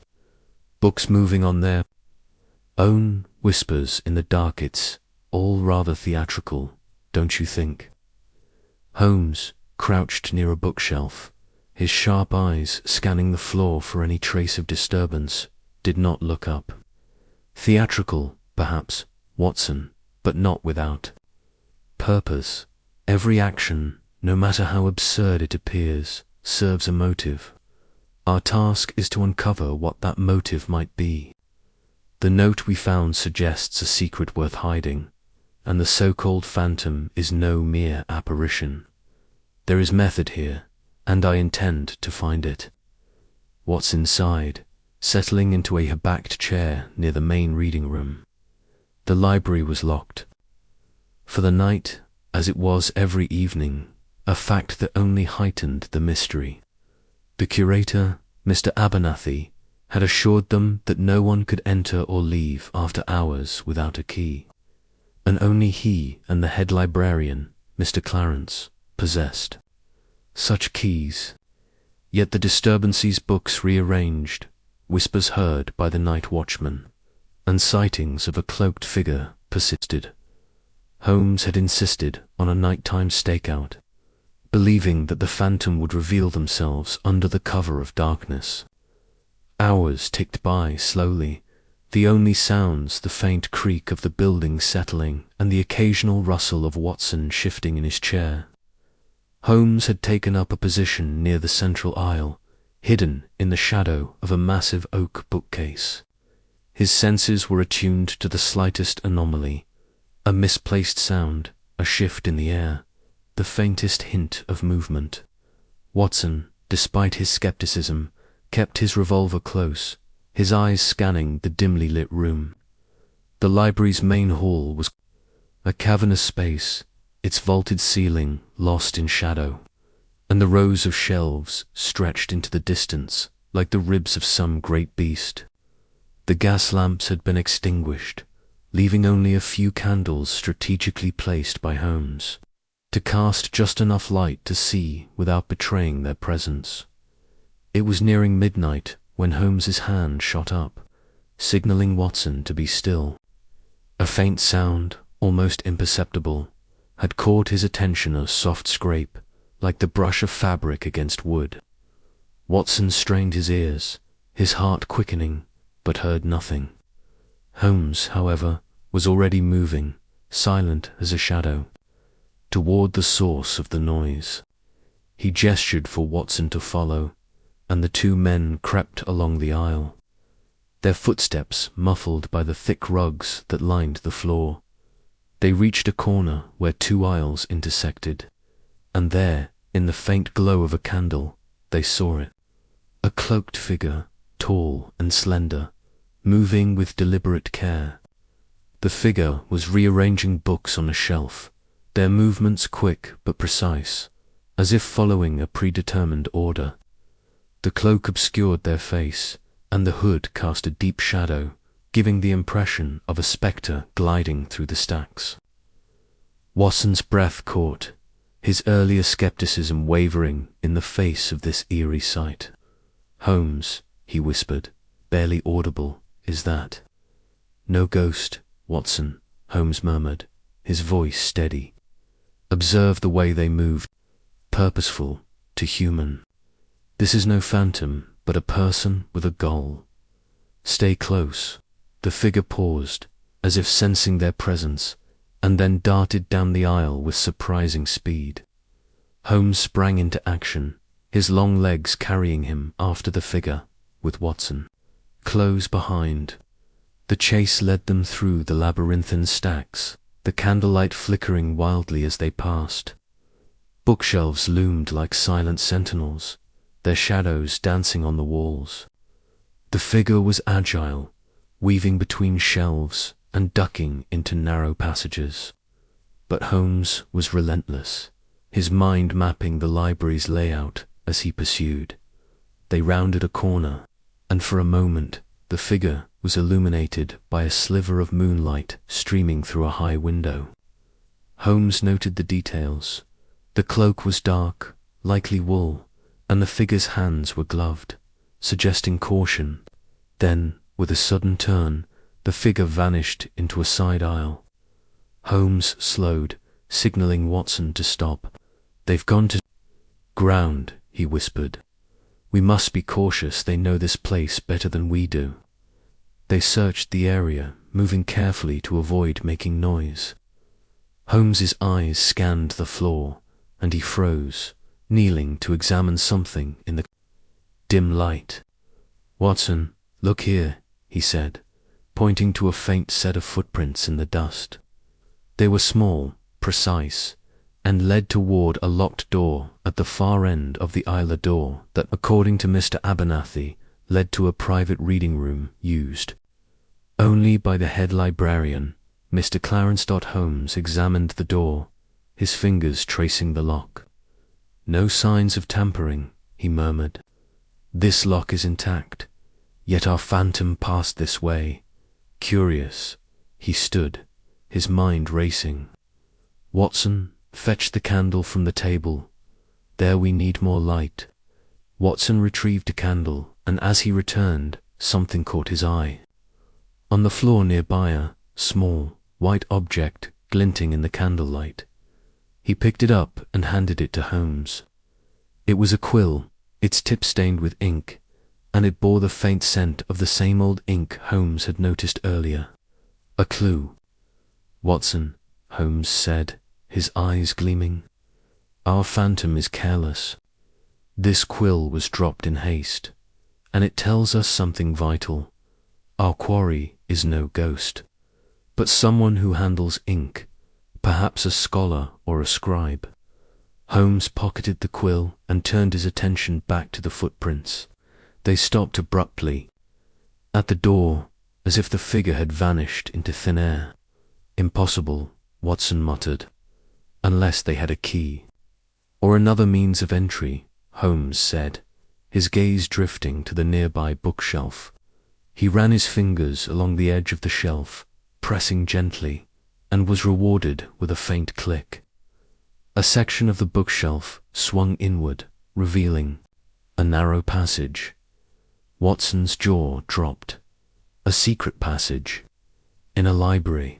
"Libraries, Watson, are repositories of secrets," Holmes said, a faint smile playing on his lips.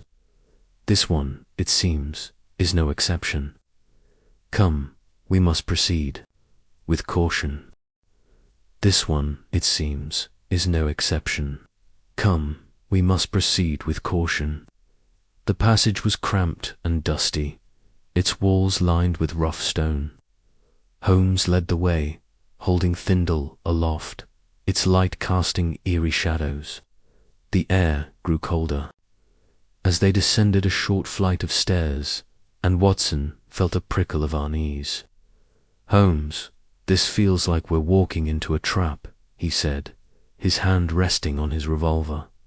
Possibly, Holmes replied, his voice calm, but traps work both ways, Watson. If our phantom believes they've eluded us, they may grow careless. We shall use that to our advantage. The passage ended at another door, this one slightly ajar. Holmes pushed it open, revealing a small, cluttered room filled with old books and manuscripts. A single chair sat in the corner, and a table held an inkwell, a stack of papers, and a candle that had recently been extinguished, its wax still warm. Holmes examined the room, his eyes darting from one detail to another. "This is a workspace," he said. "Someone has been here recently, and I suspect it is our phantom. Look at the paper's notes on rare manuscripts, references to the codex of eldritch lore. Our quarry is searching for something specific." Watson picked up one of the papers, squinting at the cramped handwriting. "It's gibberish," he said. "Some sort of code, perhaps." "Indeed," Holmes said, taking the paper. "It resembles the cipher from the note we found earlier. I shall need time to study it, but for now we know our phantom is no mere vandal. They are methodical, driven by a purpose tied to the library's secrets." They searched the room further, but found no sign of the cloaked figure. The trail had gone cold, but Holmes was undeterred. "We have gained much tonight, Watson," he said as they retraced their steps to the main library. "We have confirmed the phantom is human, likely someone with intimate knowledge of this place. The quill, the footprints, the hidden remorse point to a calculated effort to uncover something hidden within these walls." As they emerged from the passage, the library was silent once more, the moonlight casting long shadows across the floor. Watson glanced at Holmes, whose expression was one of quiet determination. "What now, Holmes?" he asked. "The phantom slipped through our fingers." "For now," Holmes said, his voice low, "but they have left us a trail, however faint. The quill and the notes are threads in a larger tapestry, and I intend to unravel it. Tomorrow we shall speak with Mr. Clarence. If this locked room is his domain, he may know more than he has let on." They returned to their temporary lodgings at the library's guest quarters, but Holmes did not sleep. He sat by the window, the quill in his hand, turning it over and over as his mind worked. Through the puzzle, the phantom librarian was no ghost, but a figure driven by a purpose that lay buried in the Blackthorn Library's ancient secrets. Holmes knew that the next move would be critical, and he was determined to stay one step ahead. The following morning, the library bustled with its usual quiet activity, the staff unaware of the nocturnal chase that had taken place. Holmes and Watson met with Mr. Abernathy, the curator, who was visibly shaken when informed of the hidden passage. "I had no idea such a thing existed," he said, mopping his brow with a handkerchief. "This library has stood for centuries. There are rumors of secret rooms, but I thought them mere legend." "Legends often have a kernel of truth," Holmes said. "I would like to speak with Mr. Clarence. His private reading room appears to be at the heart of this mystery." Mr. Clarence was summoned, and the head librarian arrived, looking pale and nervous. He was a tall, thin man with wire-rimmed spectacles and a habit of fidgeting with his cuffs. "Mr. Holmes, Dr. Watson," he said, his voice trembling slightly. "I assure you, I know nothing of any secret passages or cloaked figures. My room is used for cataloguing rare manuscripts, nothing more." Holmes fixed him with a piercing gaze. "Yet we found footprints leading to your door, Mr. Clarence, and a quill that suggests recent activity. Can you explain why someone would use a hidden passage to access your room?" Clarence's hands shook as he adjusted his spectacles. I cannot say. Perhaps someone has been tampering with the locks. The library is old, and there are many keys unaccounted for over the years. Holmes leaned forward, his voice low and steady. Mr. Clarence, I am not in the habit of believing in coincidences. The phantom librarian has been seen rearranging books, and we found evidence of their presence in a room you claim as your own. If you are withholding information, I strongly advise you to reconsider. The truth will come to light, with or without your cooperation. Clarence swallowed hard, his eyes darting to the side. I swear, Mr. Holmes, I know nothing of this phantom, but there are stories, old stories, about the library. It was built on the site of a medieval scriptorium, a place where monks copied sacred texts. Some say they hid a forbidden book, one that held dangerous knowledge. I thought it a myth. But perhaps, Holmes's eyes narrowed, a forbidden book, such as the Codex of Eldritch Law, perhaps. Clarence's face paled further. You've heard of it. It's mentioned in some of the older records, but no one has ever found it. I thought it was just a legend, like the phantom. Legends, Mr. Clarence, are often the shadows of truth, Holmes said, echoing his earlier words to Watson. I suggest you keep your door locked and report any unusual activity directly to me. Our phantom is searching for something, and I intend to find out what before they do. As they left Clarence's office, Watson shook his head. He's hiding something, Holmes. Did you see how he fidgeted? The man's as nervous as a cat in a storm. Indeed, Holmes said, his mind already racing ahead. But whether he is complicit or merely afraid remains to be seen. The quill, the footprints, the hidden rumor suggest our phantom is someone with access and knowledge. We must return to the notes we found and unravel their meaning. The Codex of Eldritch Law is the key, Watson, and I suspect it is no myth. Back in their quarters, Holmes spread the papers from the hidden room across a table, his fingers tracing the cryptic symbols. The candlelight flickered, casting long shadows that seemed to dance with the secrets of the Blackthorn Library. Watson watched as Holmes worked, his friend's focus absolute, a predator stalking the truth through a jungle of clues. The night's chase had been a fleeting encounter, but it had confirmed one thing: the phantom librarian was real, and there. Purpose was tied to the library's deepest secrets. Holmes knew the game was afoot, and he would not rest until the shadow of the phantom was brought into the light. Chapter 5. The Librarian's Tale. The Blackthorn Library loomed before Sherlock Holmes and Dr. John Watson, its Gothic arches shrouded in the early morning mist that clung to London's cobblestone streets. The previous night's discoveries, coded note, the fleeting shadow of the so-called phantom librarian, and the faint clues pointing to a human culprit had only deepened the mystery. Holmes, his sharp eyes scanning the library's facade, seemed invigorated by the puzzle, while Watson, ever the pragmatist, felt a growing unease about the supernatural whispers that seemed to permeate the case. Inside, the library was a cavern of knowledge, its towering shelves heavy with the weight of centuries-old tomes. The air carried the musty scent of aged paper and leather bindings, and the dim light filtering through stained glass windows cast kaleidoscopic patterns on the polished wooden floors. The head librarian, Mr. Clarence, awaited them at the main desk, his thin frame hunched over a ledger, his spectacles perched precariously on his nose.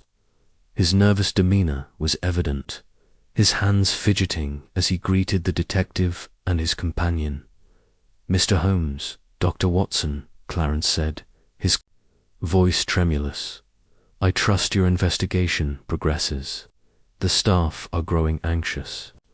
The whispers, the disturbances, they've not ceased. Holmes fixed Clarence with a piercing gaze, his eyes narrowing as he noted the man's pallor and the slight tremor in his hands. "Mr. Clarence," he began, his tone measured but commanding, "I require complete candor. The disturbances in this library are no mere ghostly fancies. We have evidence of a human agenda figure you may know more about than you've let on. Tell me everything you know about the history of this place, particularly any secrets tied to its origins." Clarence swallowed hard, his eyes darting to the towering shelves as if expecting the phantom librarian to emerge from their depths.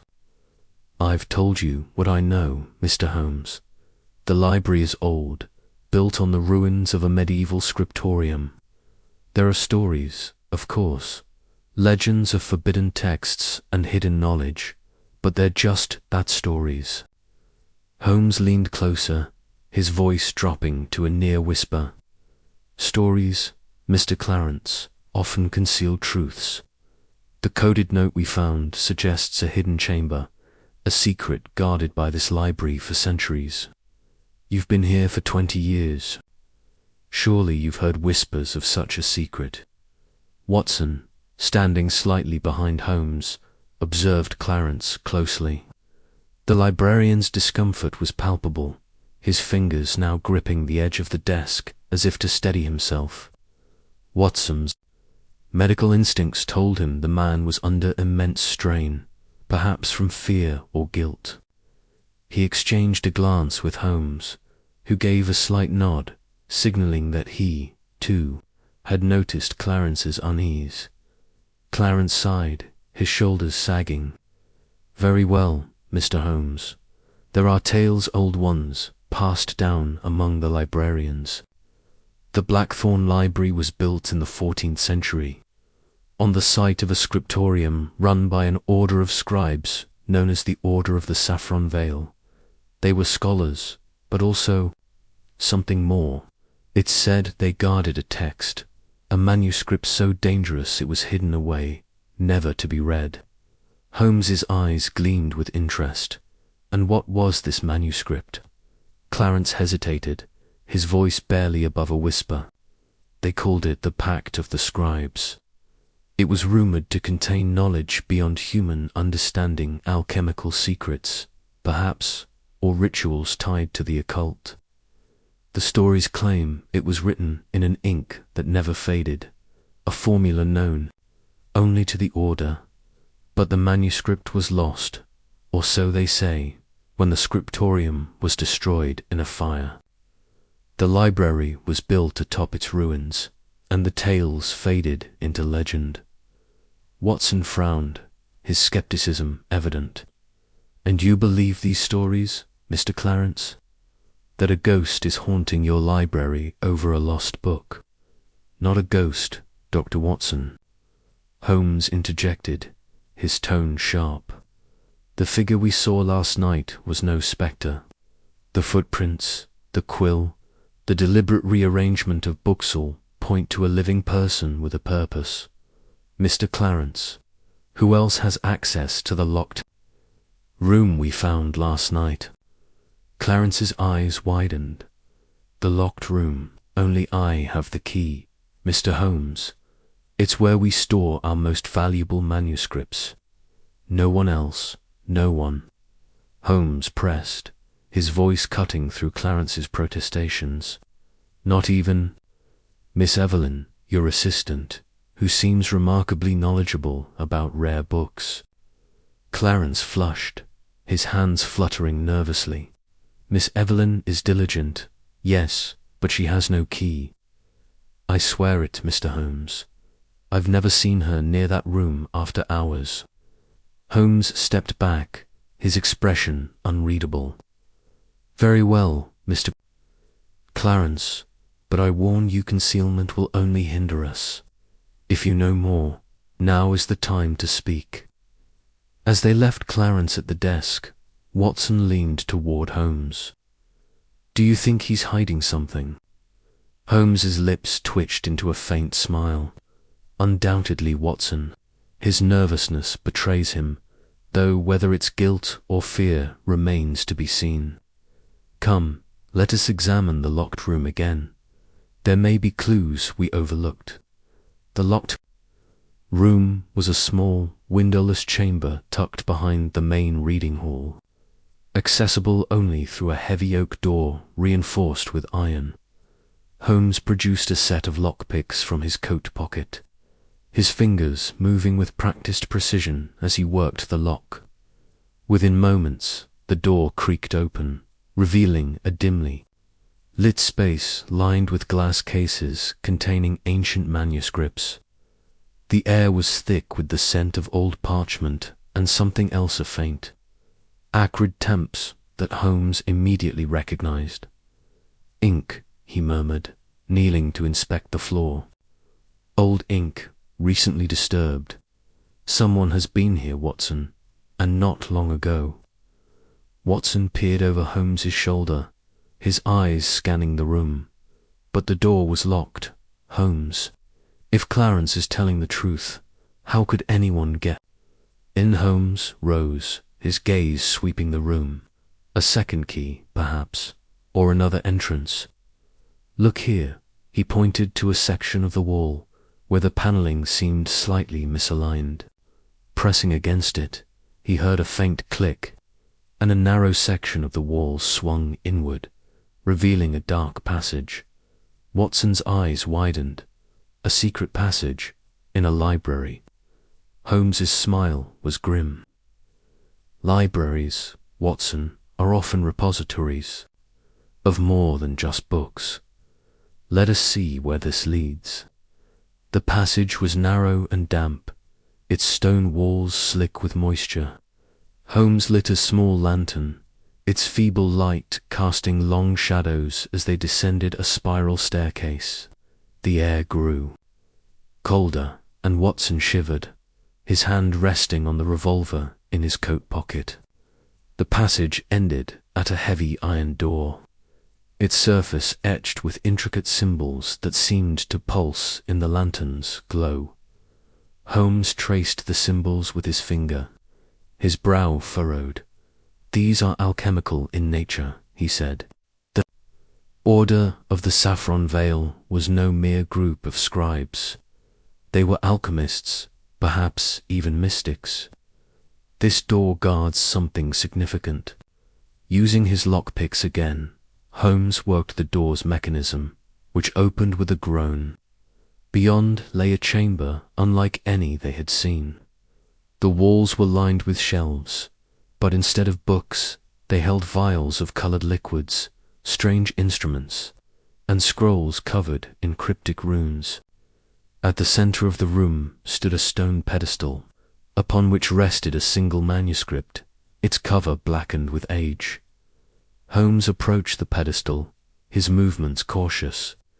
"This must be the pact of the scribes," he said, his voice low. "But why go to such lengths to find it? What power does it hold?" Watson, ever practical, examined the manuscript without touching it. "It looks ancient, Holmes, but dangerous. I'm not so sure. Perhaps it's just a valuable relic, sought by a collector." Holmes shook his head. "No, Watson. The phantom's actions, the coded notes, the nighttime disturbances, suggest a deeper motive. This manuscript holds a secret, one worth risking. Discovery, for we must take it to a safer place and study it further." As they prepared to leave, a faint sound echoed through the chamber, a soft, rhythmic tapping, like footsteps in the passage above. Holmes extinguished the lantern, plunging the room into darkness. "Quiet, Watson," he whispered. "We are not alone." The tapping grew louder, then stopped abruptly. A shadow passed across the doorway, and Watson's hand tightened on his revolver. Holmes, however, remained calm, his mind racing. "The phantom," he mouthed, gesturing for Watson to stay still. The shadow lingered, then retreated. the sound of footsteps fading into the distance. Holmes relit the lantern, his expression one of determination.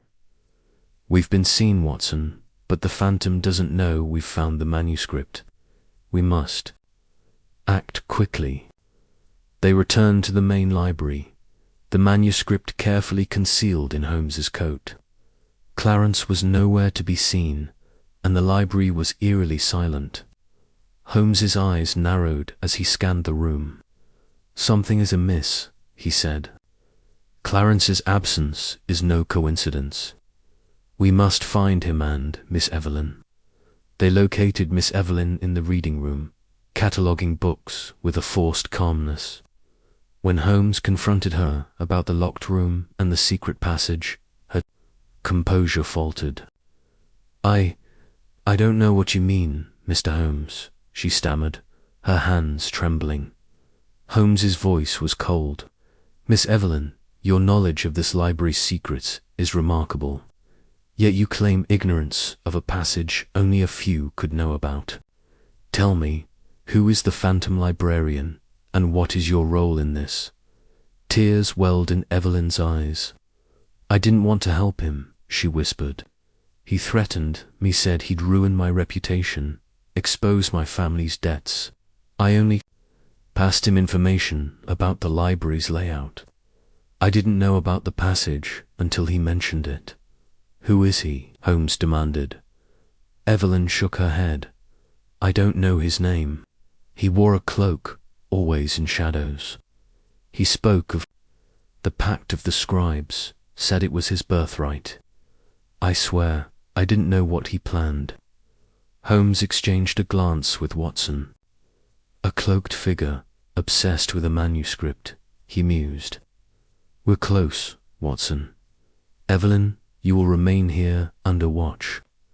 Watson, we must find Clarence. He knows more than he's admitted." They found Clarence in his office, packing a small bag with trembling hands. When he saw Holmes and Watson, he froze, his face pale. I was just preparing to leave," he stammered. "The library isn't safe anymore." Holmes stepped forward, blocking the door. "Mr. Clarence, your attempt to flee only confirms your guilt. You've known about the Phantom all along, haven't you? You've been protecting him more, perhaps working with him." Clarence collapsed into a chair, his head in his hands.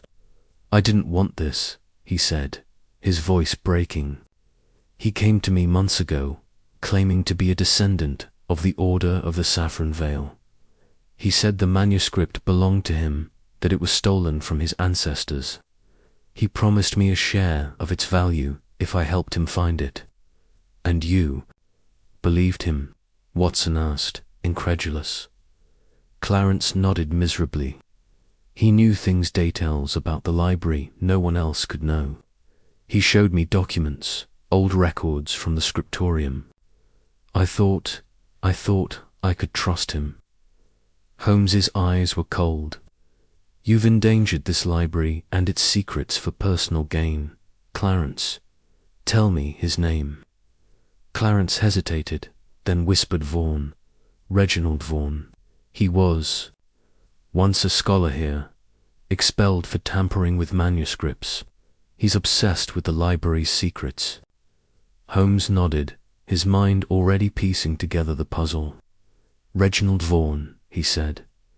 "A man with motive and means. Watson, we must act swiftly. Vaughan is close to his goal, and he won't hesitate to destroy anyone in his way." As they left Clarence's office, Holmes's mind was ablaze with possibilities.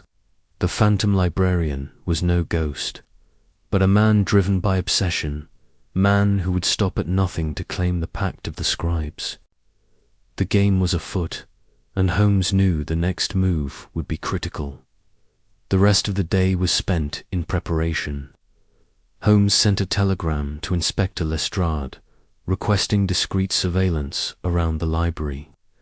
He and Watson pored over the Pact of the Scribes, its pages filled with cryptic symbols and references to an alchemical process for creating an ink that preserved knowledge indefinitely.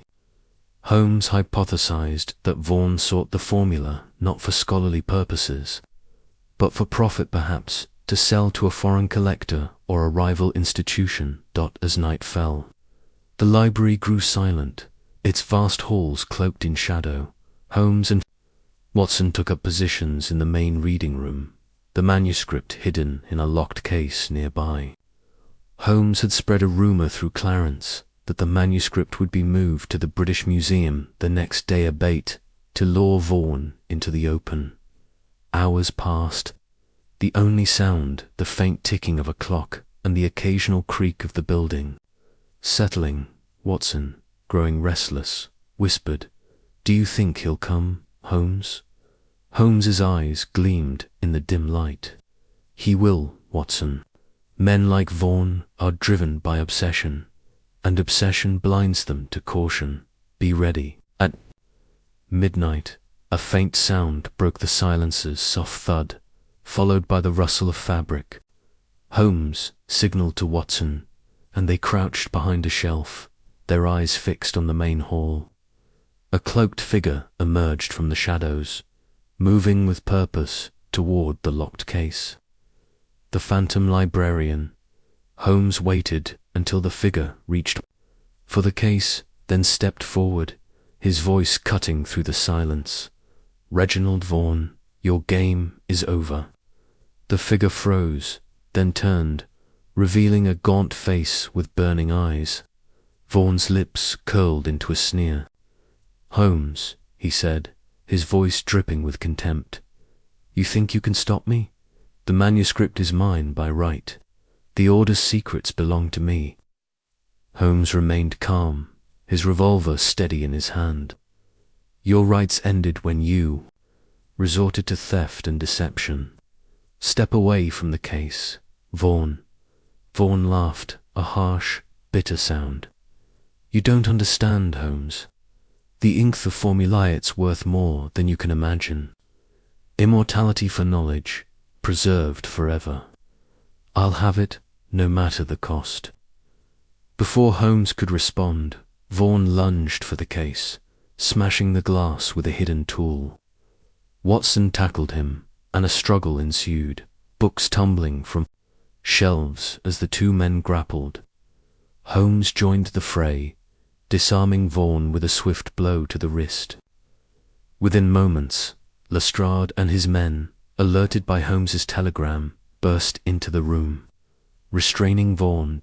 As Vaughan was led away, he shouted, "You'll never understand, Holmes. The pact is power." Holmes watched him go, his expression unreadable. "Power, Watson," he said quietly, "is a dangerous thing in the wrong hands."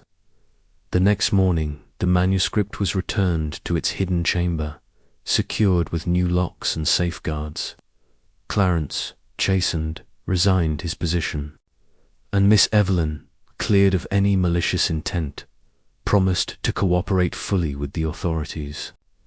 The library's curator thanked Holmes and Watson profusely, and the eerie whispers, Holmes explained, were likely caused by an acoustic quirk in the library's architecture, amplified by Vaughan's nighttime movements as they left the Blackthorn Library. Watson glanced back at its imposing facade.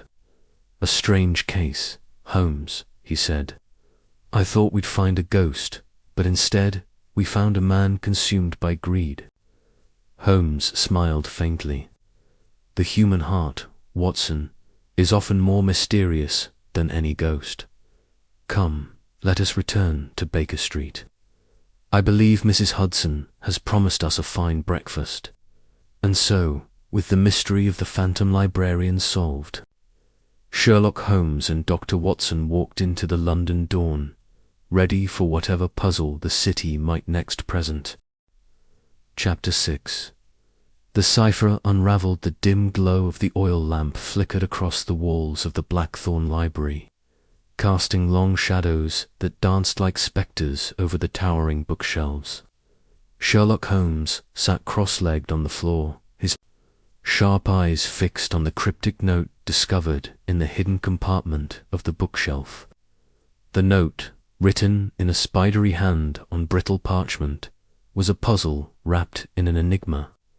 Its words, a labyrinth of coded symbols and obscure references.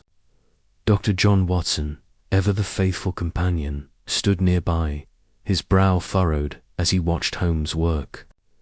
The air was thick with the musty scent of ancient tomes and the faint tang of old ink, a reminder of the library's centuries-old secrets. Holmes's fingers traced the edges of the parchment, his mind a whirlwind of calculations and deductions. The note was no mere scribble. It was a deliberate challenge, a cipher designed to guard something of immense value. The text was a jumble of letters, numbers, and arcane symbols, interspersed with phrases in Latin and Old English. At its heart was a single, tantalizing clue. The secret lies where the tomes guard the three, beneath the watchful gaze of stone. Holmes had already connected this to the library's main hall, where three imposing statues in knowledge, wisdom, and truth stood sentinel over the grand reading room. But the cipher's deeper meaning eluded even his prodigious intellect. At least, for the moment. "Watson," Holmes said, his voice low but laced with excitement, "this is no ordinary cryptogram. The author has layered multiple cipher transposition, and perhaps even a Polybius square. It's a work of genius, designed to thwart all but the most determined minds." Watson shifted uncomfortably, glancing at the darkened corners of the library. The events of the past days, the eerie whispers, the fleeting glimpse of the cloaked phantom librarian, the unsettling history of the Blackthorn Library had left him on edge. "Holmes, are you certain this isn't some elaborate hoax? A coded note hidden in a bookshelf, pointing to statues and secret chambers. It sounds like something out of a Gothic novel." Holmes's lips curled into a faint smile, though his eyes never left the parchment. "My dear Watson, the world is full of skeptics who dismiss the extraordinary because it wears the guise of the improbable. But consider the evidence, the disturbances. In a locked library, the footprints of a human figure, the quill dropped in haste. This is no ghost story, but a calculated scheme. And this note," he tapped the parchment, "is the key to unraveling it." Watson sighed, rubbing the back of his neck. "Very well, but what does it say? You've been staring at it for hours, and all I see is gibberish." Holmes leaned back, his long fingers steepled under his chin. "Patience, Watson. A cipher is like a locked door. One does not force it open, but finds the precise key. The first step is to identify the structure. Observe the repetition of certain symbols here. This cluster of 3 vertical lines, followed by a crescent. It appears 5 times, suggesting a common word or phrase. And these numbers, 7, 12, 19 may correspond to positions in a text or a grid." He produced a notebook from his coat pocket and began scribbling furiously, his pencil flying across the page as he tested various decryption methods. Watson watched, marveling at the intensity of his friend's focus. Holmes's mind was a machine, each gear turning with relentless precision, dissecting the problem into its component parts. The detective muttered to himself, fragments of thought spilling out as he worked visionaire. No, too complex for the length. Perhaps a Caesar shift, but the symbols suggest a polygraphic system. The hours crept by, the library growing colder as the night deepened. Watson, ever practical, had fetched a thermos of tea from their lodgings, and he now poured a cup for himself, offering one to Holmes, who waved it away without looking up.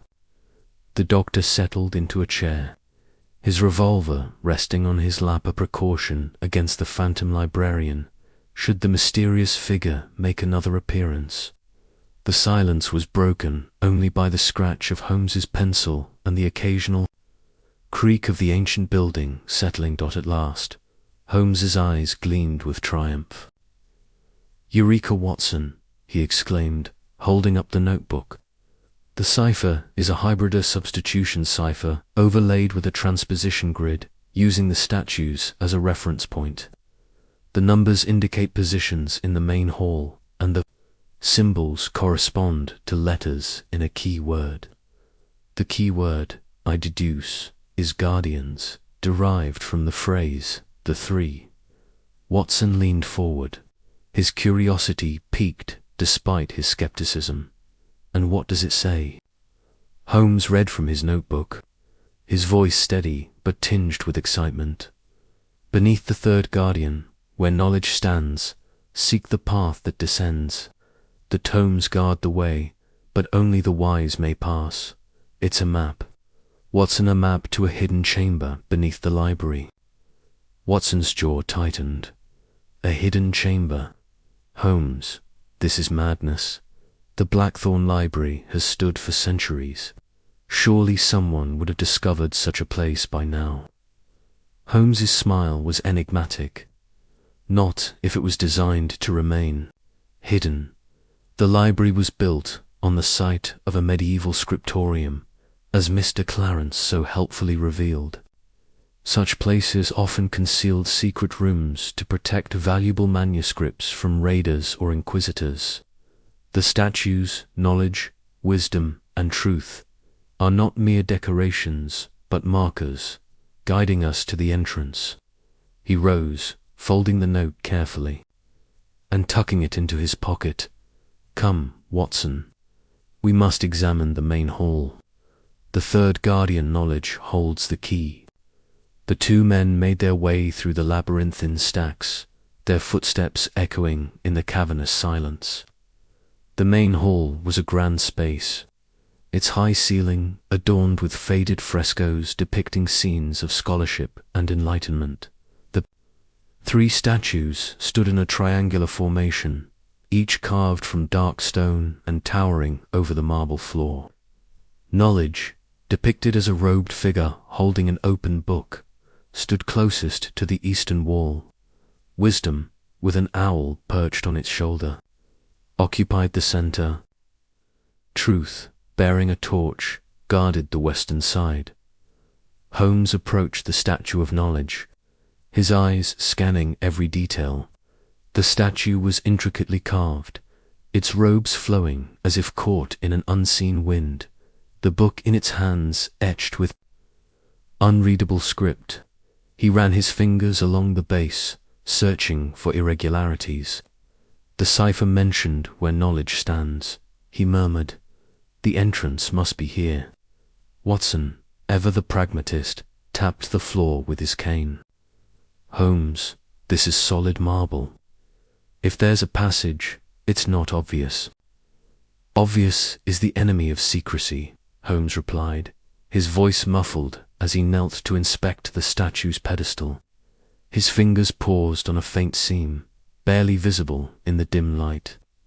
"Here, Watson, feel this."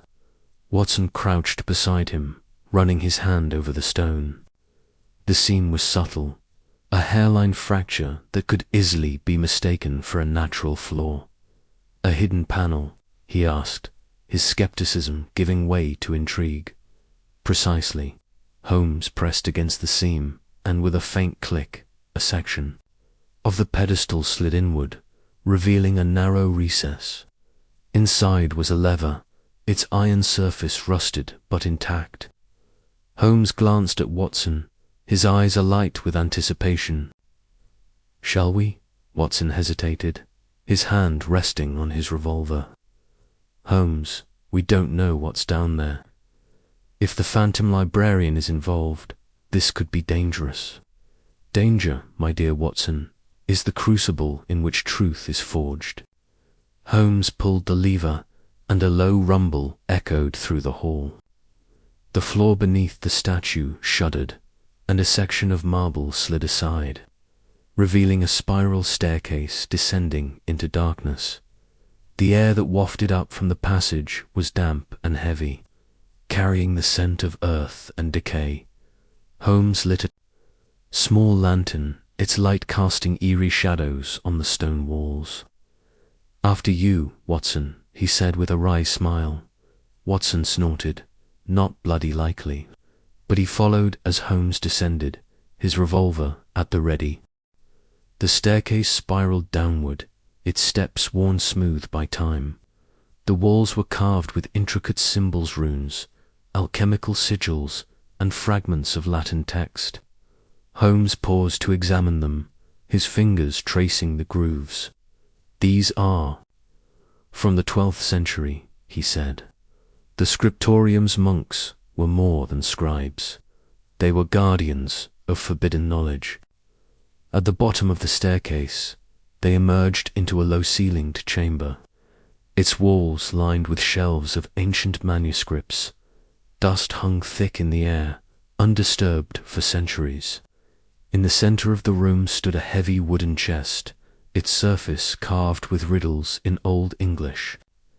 A rusted lock secured it, its mechanism complex and forbidding. Holmes knelt before the chest, his lantern illuminating the inscriptions. "3 guard the way, but only 1 may open.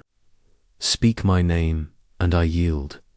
He read aloud, his voice echoing in the confined space. The riddles correspond to the statues above. Knowledge, wisdom, truth, each must be addressed in sequence. Watson peered over his shoulder, his unease growing. "And if we get it wrong?" Holmes's expression was grim, given the ingenuity of the cipher.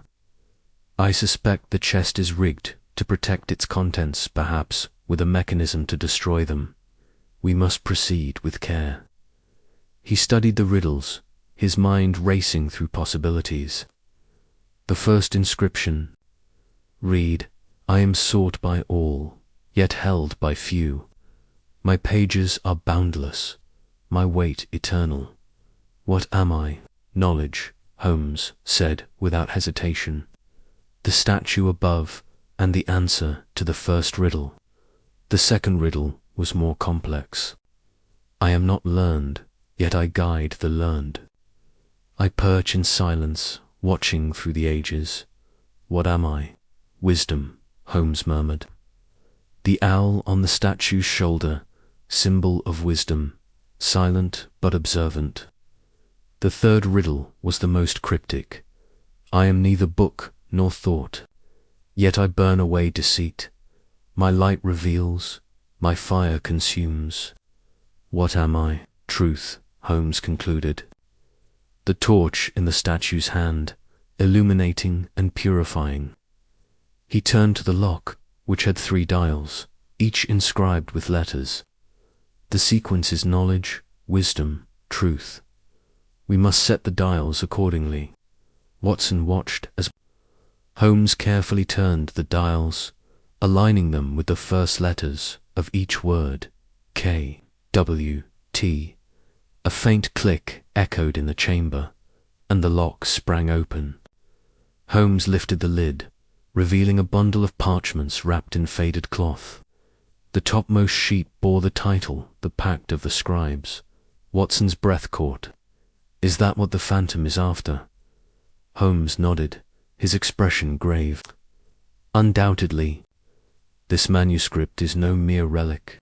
Its contents could hold secrets of immense power or immense danger." As they examined the parchments, a faint sound echoed from the staircase, a soft, deliberate footfall. Watson spun, his revolver raised. "Holmes, we're not alone." Holmes's eyes narrowed, his hand slipping to the pocket where he kept his own weapon. "The phantom librarian, no doubt.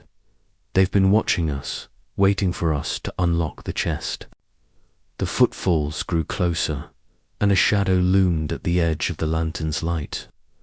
Holmes stood, his voice calm but commanding. "Show yourself. The game is up." The figure hesitated, then stepped into the lighter cloaked silhouette, there, face obscured. But before Holmes could speak again, the figure turned and fled up the staircase, their footsteps fading into the darkness. After them, Holmes barked, and he and Watson gave chase, their lantern casting wild shadows as they ascended. But by the time they reached the main hall, the phantom was gone, leaving only a faint trace of ink on the floor, a clue to their presence. Holmes knelt, examining the stain. The same ink from the quill we found earlier. Our phantom is meticulous, but not infallible. Watson panted, his heart racing. What now, Holmes? We have the manuscript, but the phantom is still out there. Holmes's eyes gleamed with determination. We have the key to their motive, Watson. The pact of the scribes holds the answers. But we must be cautious. The phantom will not give up easily, and their next move may be desperate. They returned to the chamber, securing the manuscript in Holmes's satchel. As they emerged into the main hall, the first light of dawn filtered through the library's stained-glass windows, casting a kaleidoscope of colors across the statues. Holmes paused, his gaze lingering on the figure of knowledge. The game is afoot, Watson, he said softly, and we are one step closer to unmasking the phantom librarian. The chamber's secrets, the manuscript's cryptic promises, and the phantom's elusive shadow weighed heavily on Watson's mind as they left the library. Holmes, however, was already planning their next move, his mind a chessboard where every piece was falling into place. The riddle of the phantom librarian was far from solved, but the cipher had been unraveled, and the path to the truth lay open before them. Chapter 7. The Secret Passage. The Air in the Blackthorn. Library was heavy with the scent of aged paper and polished wood as Sherlock Holmes and Dr. John Ratson stood in the dimly lit main hall, their eyes fixed on the towering statue of knowledge. Its stone gaze seemed to guard secrets older than the library itself, and Holmes, with his keen intellect, was certain it held the key to the mystery of the phantom librarian. The decoded note from the hidden compartment, cryptic map referencing the three guardians, had led them here, to the heart of the library, where the statues of knowledge, wisdom, and truth stood sentinel. The flickering gaslights cast long shadows across the marble floor, and the silence was broken only by the occasional creak of the ancient building settling into the night. Holmes paced slowly around the statue, his sharp eyes scanning every detail of its carved surface. The statue depicted a robed figure holding an open book, its face serene yet commanding. Watson, standing a few paces back, clutched his notebook, his expression a mixture of curiosity and unease. "Holmes," he said, his voice low, "are you certain this is the place? The map was vague at best, and I'm not entirely convinced we're not chasing shadows." Holmes paused, his fingers brushing against the statue's base. "Shadows, Watson? No, this is no mere shadow. The map was precise in its intent, if not its wording. The three guardians are these statues, and this one knowledges the first step." The note spoke of a path beneath the written word. "We are standing on it." Watson frowned, glancing at the polished floor. "Beneath, you mean? A trap door or some such thing? In a library this old, I suppose it's possible, but it seems a bit theatrical." Holmes' lips twitched into a faint smile. "Theatricality is often the cloak of truth, my dear Watson. Consider the history of this placer, medieval scriptorium, a repository of forbidden knowledge. Such secrets are rarely left unguarded or in plain sight. No, the entrance we seek is hidden, and this statue is our guide. He knelt, examining the base of the statue more closely. His fingers traced the intricate carvings, scrolls, quills, and open books etched into the stone. Watson watched, his skepticism tempered by years of witnessing Holmes' uncanny ability to uncover the improbable. After a moment, Holmes' eyes narrowed, and he pressed firmly on a carved quill. There was a faint click, and a low grinding sound echoed through the hall. Watson started, stepping back as a section of the floor beside the statue slid open, revealing a narrow stone staircase descending into darkness. "Good Lord, Holmes," Watson exclaimed, peering into the black void.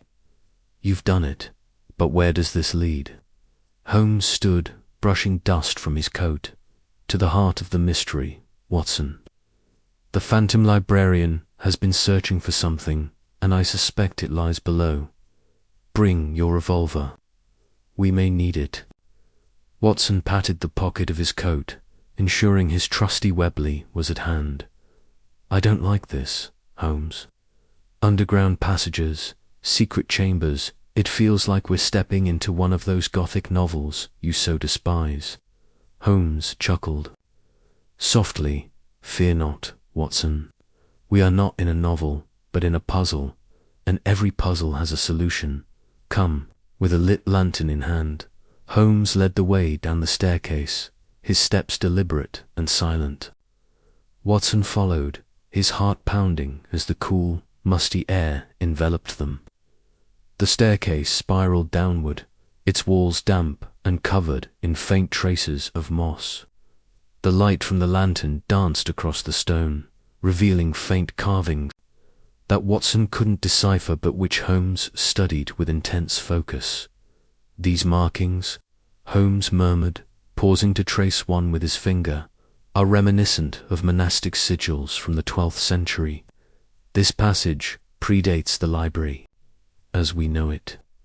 It was built to conceal something of great importance." Watson shivered, the chill of the underground seeping into his bones. "Or to keep something locked away. You mentioned a forbidden text. Do you think that's what the phantom is after?" "Undoubtedly," Holmes replied. "The Codex of Eldritch. Law, mentioned in the coded note, is likely a misnomer, deliberate obfuscation to deter the curious. The true prize is something else, something tied to the library's origins. We shall soon see." The staircase ended at a heavy iron door, its surface rusted but sturdy. A complex lock, unlike any Watson had seen, adorned the Centaura series of interlocking dials inscribed with letters and symbols. Holmes set the lantern on the ground and examined the lock, his brow furrowed in concentration. "A cipher lock," he said. "The map mentioned the word that opens the way. The solution lies in the statues above. Knowledge, wisdom, truths.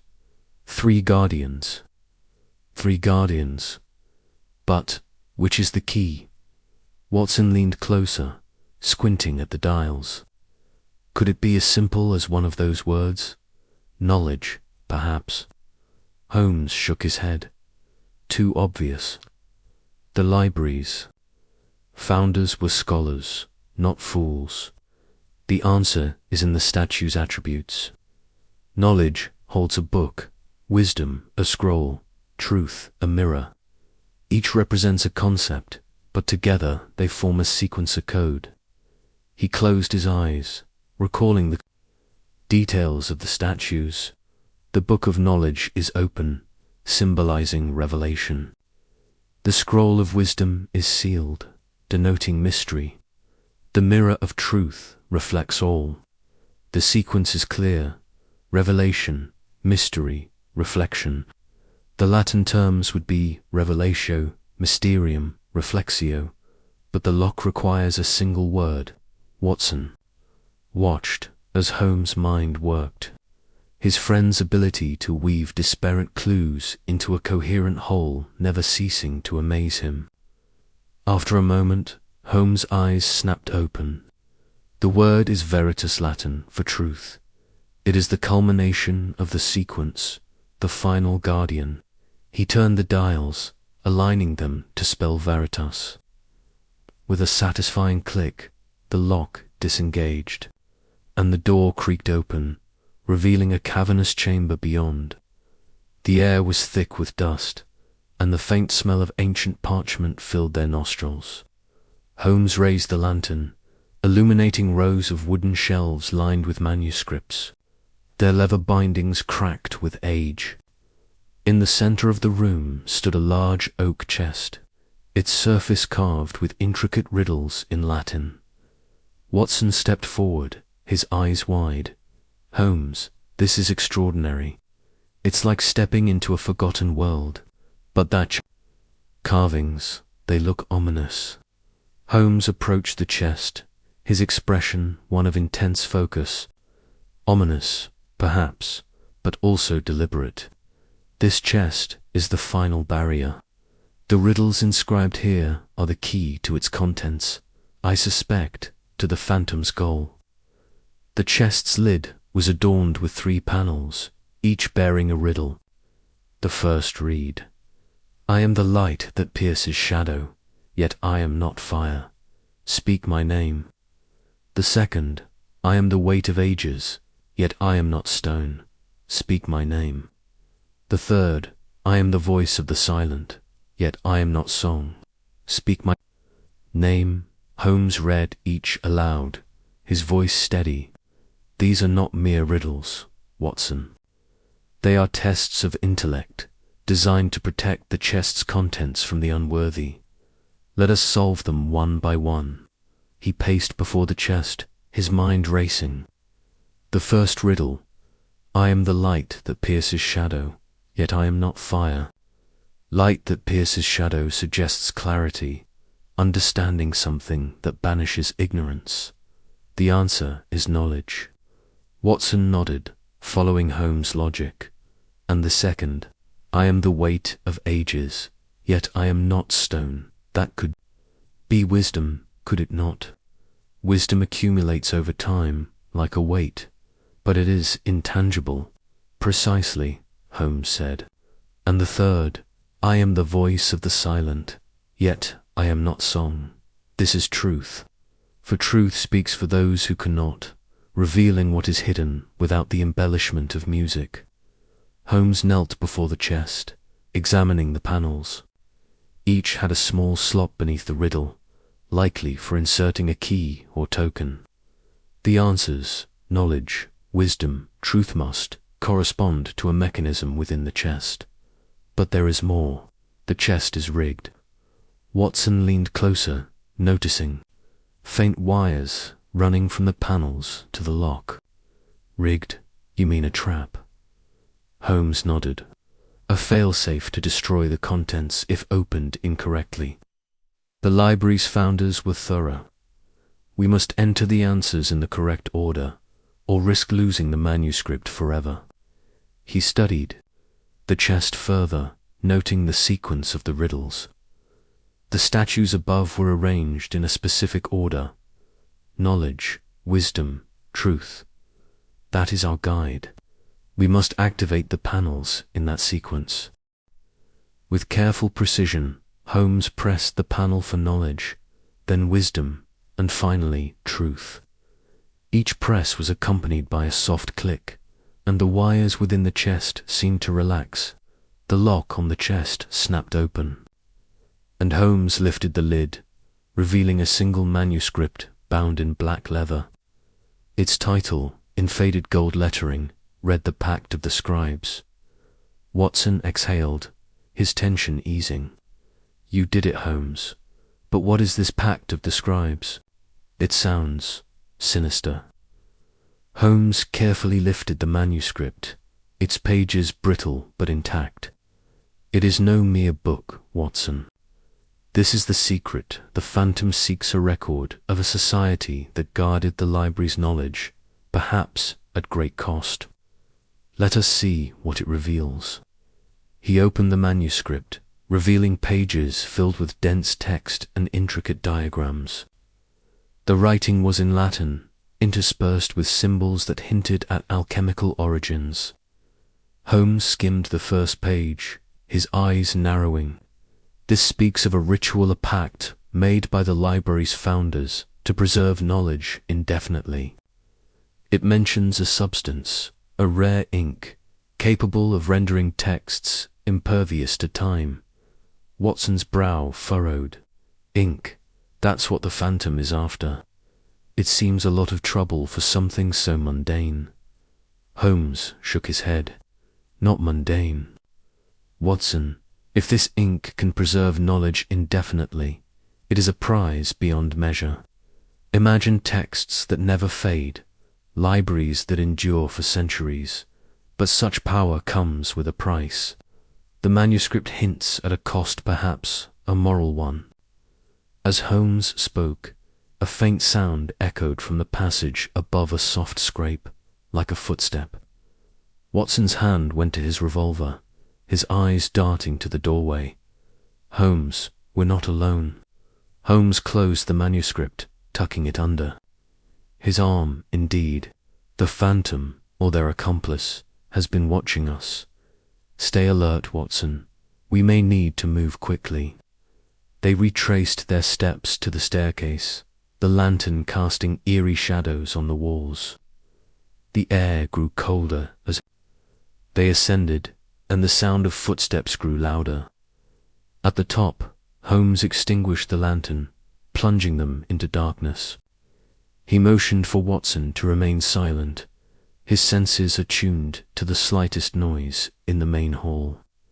A cloaked figure moved swiftly among the shelves, their silhouette barely visible in the moonlight streaming through the high windows.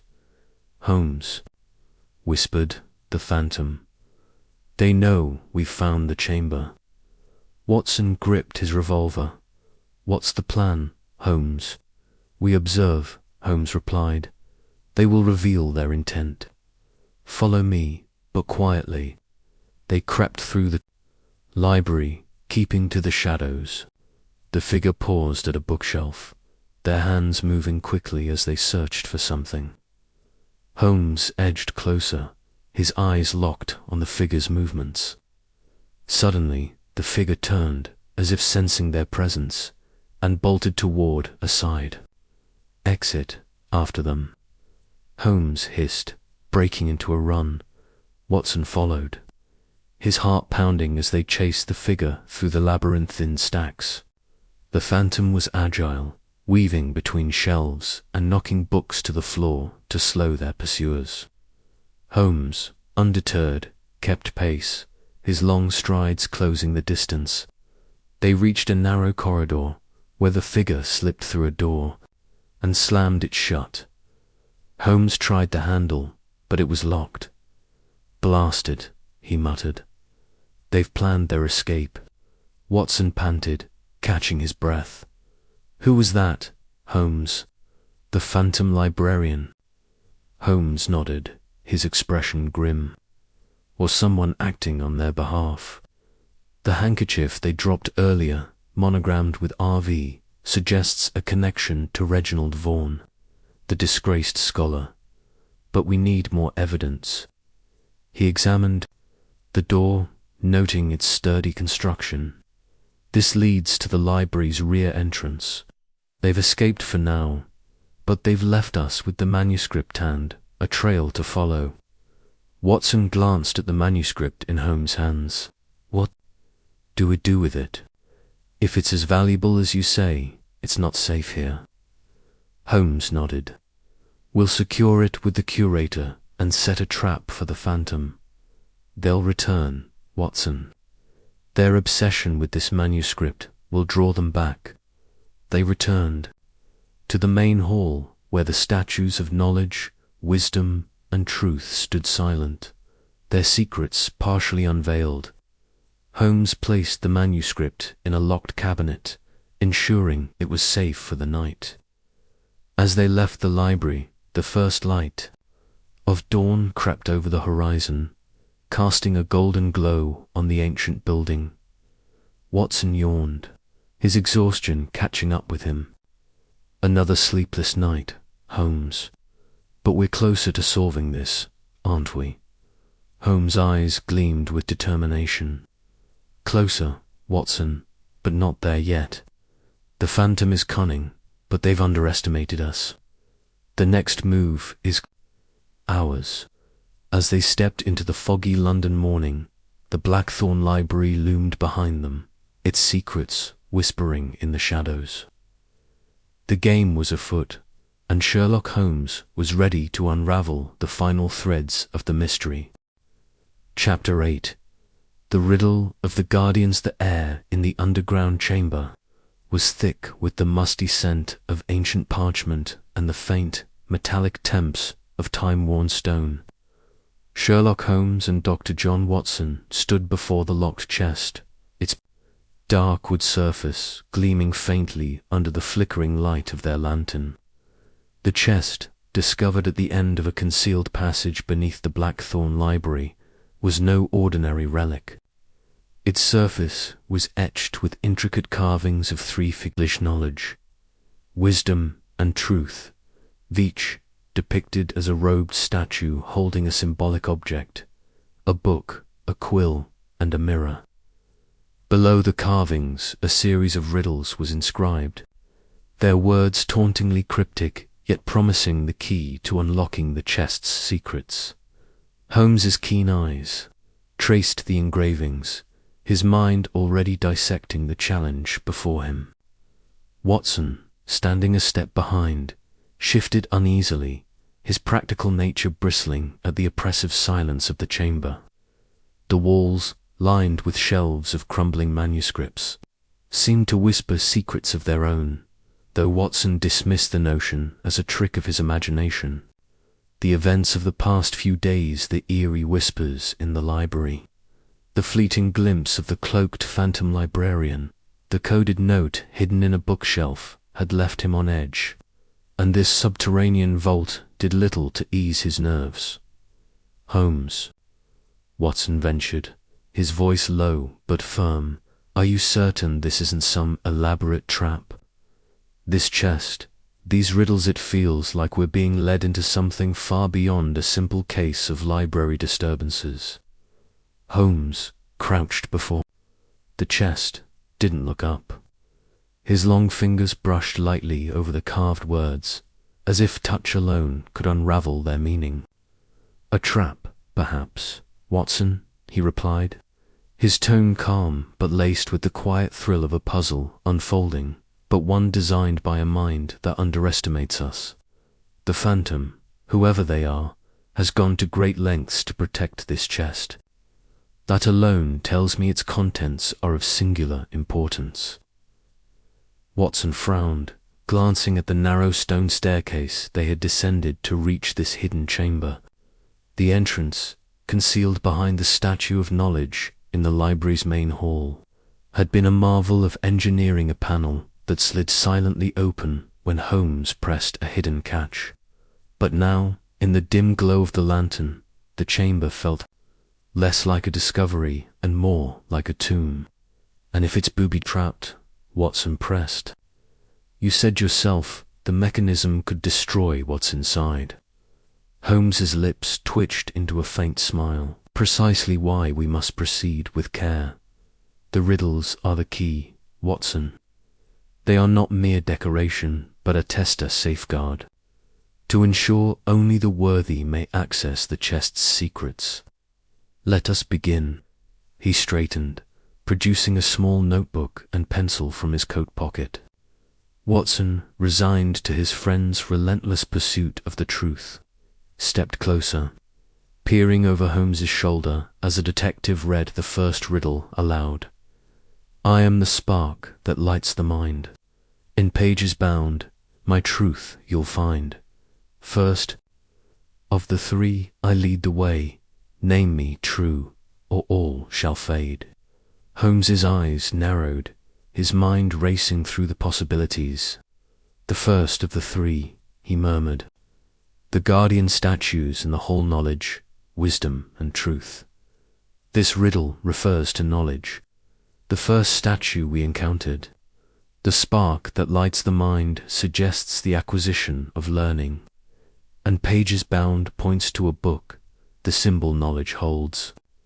Watson nodded slowly, following Holmes's logic.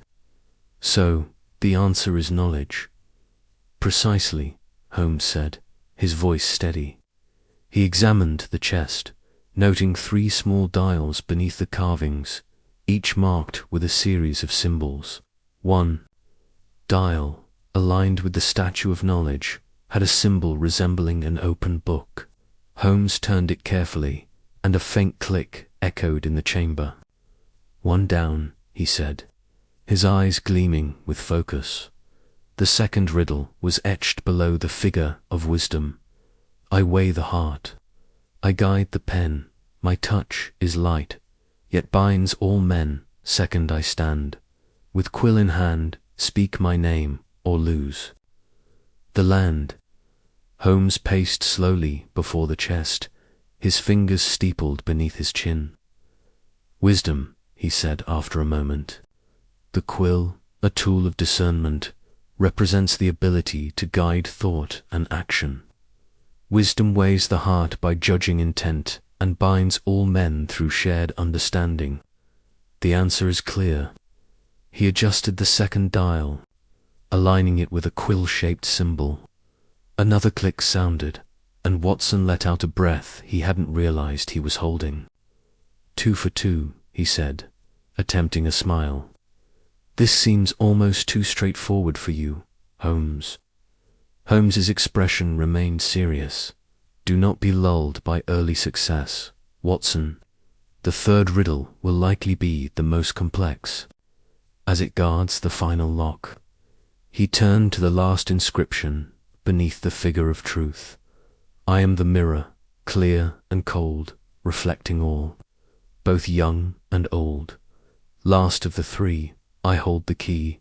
Name me false, and doom you'll see. Holmes fell silent, his brow furrowing. Watson watched him, accustomed to these moments of intense concentration when the detective's mind seemed to detach from the world around him. Minutes passed, the only sound the faint drip of water somewhere in the chamber's depths. Finally, Holmes spoke, his voice low and deliberate. Truth. The mirror reflects reality without distortion, revealing what is, not what one wishes to see. But the warning, name me false, and doom you'll see, suggests a consequence for error. This dial must be set precisely. He reached for the third dial, which bore a symbol resembling a mirror, but as his fingers brushed the dial, he paused, his eyes flicking back to the chest's mechanism. Wait, he said sharply. There's more here than meets the eye. Watson leaned closer, squinting at the chest. What do you see? Holmes pointed to a faint seam running along the edge of the chest's lid, barely visible in the lantern's light. This seam is not merely decorative. It conceals a secondary mechanism, likely a pressure plate or spring-loaded trap. If we turn the final dial incorrectly, it could trigger the destruction of the chest's contents, as I suspected earlier. Watson's stomach tightened. So, what do we do? You're certain the answer is truth, aren't you? Holmes nodded, but his expression was guarded. I am, but the riddle's structure suggests a test beyond the obvious. The guardian's knowledge, wisdom, truth are not merely names, but a sequence. The order matters. Let us reconsider the dials. He stepped back, studying the chest as a whole. The 3 dials were arranged in a triangle, with knowledge at the apex, wisdom to the left, and truth to the right. The riddles were presented in order, Holmes mused, but the dials may require a different sequence. The statues in the hall stood in a specific arrangement, knowledge at the center, flanked by wisdom and truth. Perhaps the chest demands we honor that arrangement. Watson frowned. You mean we've set the dials wrong? Not wrong, but incomplete, Holmes replied. He reset the dials to their original positions, the clicks of the mechanism echoing ominously. Let us try a new sequence. Knowledge as the central figure, followed by wisdom, then truth. He turned the knowledge dial first, then wisdom, and finally truth. Each click seemed louder, more final, in the stillness of the chamber. When the third dial locked into place, a low grinding sound emanated from within the chest, followed by a soft thud. The lid popped open a fraction, revealing a sliver of darkness within. Watson exhaled, his relief palpable. You did it, Holmes. The chest is open. Holmes held up a hand, his expression cautious. Not yet, Watson. We must ensure the contents are intact. He lifted the lid slowly, his movements deliberate, as if expecting a trap to spring at any moment. The hinges creaked, and the lantern's light spilled into the chest, illuminating a single object, a partial manuscript, its pages yellowed and brittle, bound in cracked leather. The title, written in faded gold lettering, Read the Pact of the Scribes.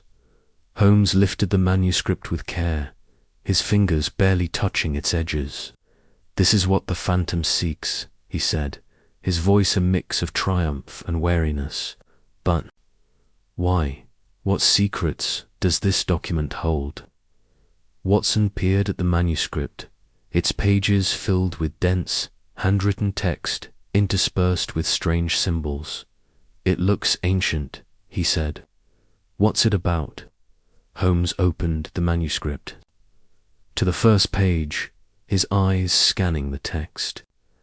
It appears to be a record of a secret society, the Scribes, who guarded the Blackthorn Library's predecessor, a medieval scriptorium. This pact outlines their duties, but there's more. Look here. He pointed to a passage written in Latin, accompanied by an illustration of a quill dipped in a glowing vial.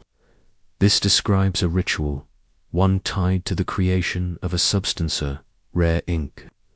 Perhaps that preserves knowledge in some extraordinary way. Watson's brow furrowed. Preserves knowledge? You mean like a preservative for the pages? Holmes's eyes gleamed with a spark of discovery.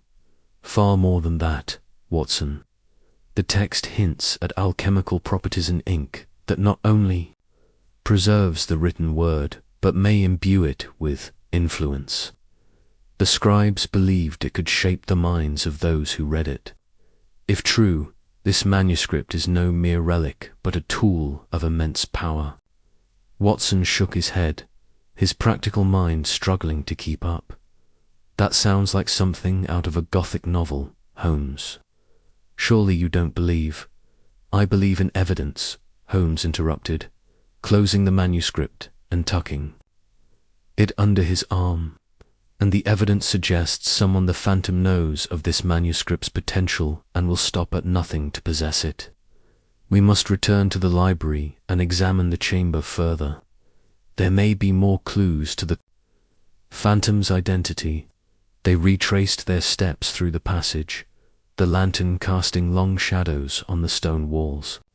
As they emerged into the main hall, the library was silent, its towering shelves looming like sentinels in the moonlight filtering through the high windows.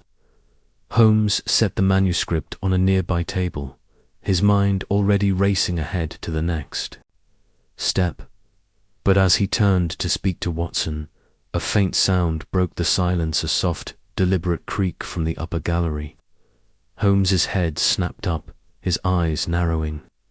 "Watson," he whispered, "we are not alone."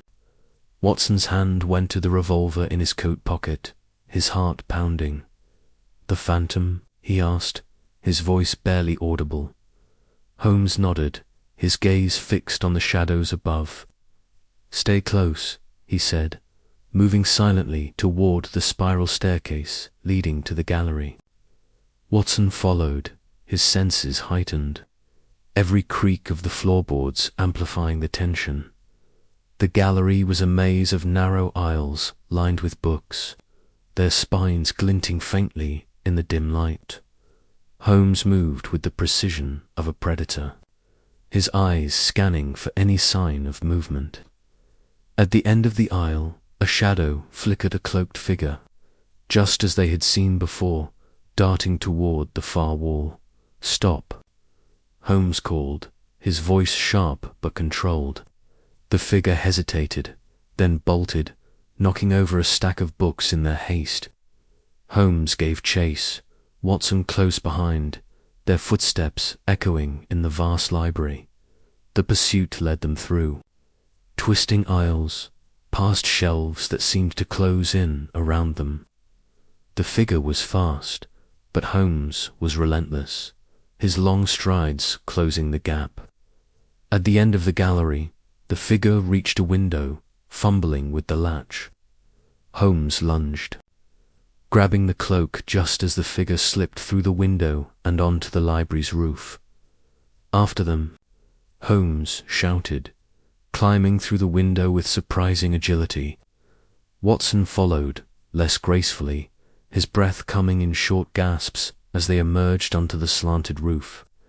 The London skyline stretched before them, a sea of chimneys and spires. Under a moonlit sky, the figure ran along the roof's edge, their cloak billowing like a spectre's shroud. Holmes pursued, his movements sure despite the precarious footing. Watson struggled to keep up, his revolver drawn but useless at this distance. The chase ended at a low parapet, where the figure turned, their face obscured by a hood.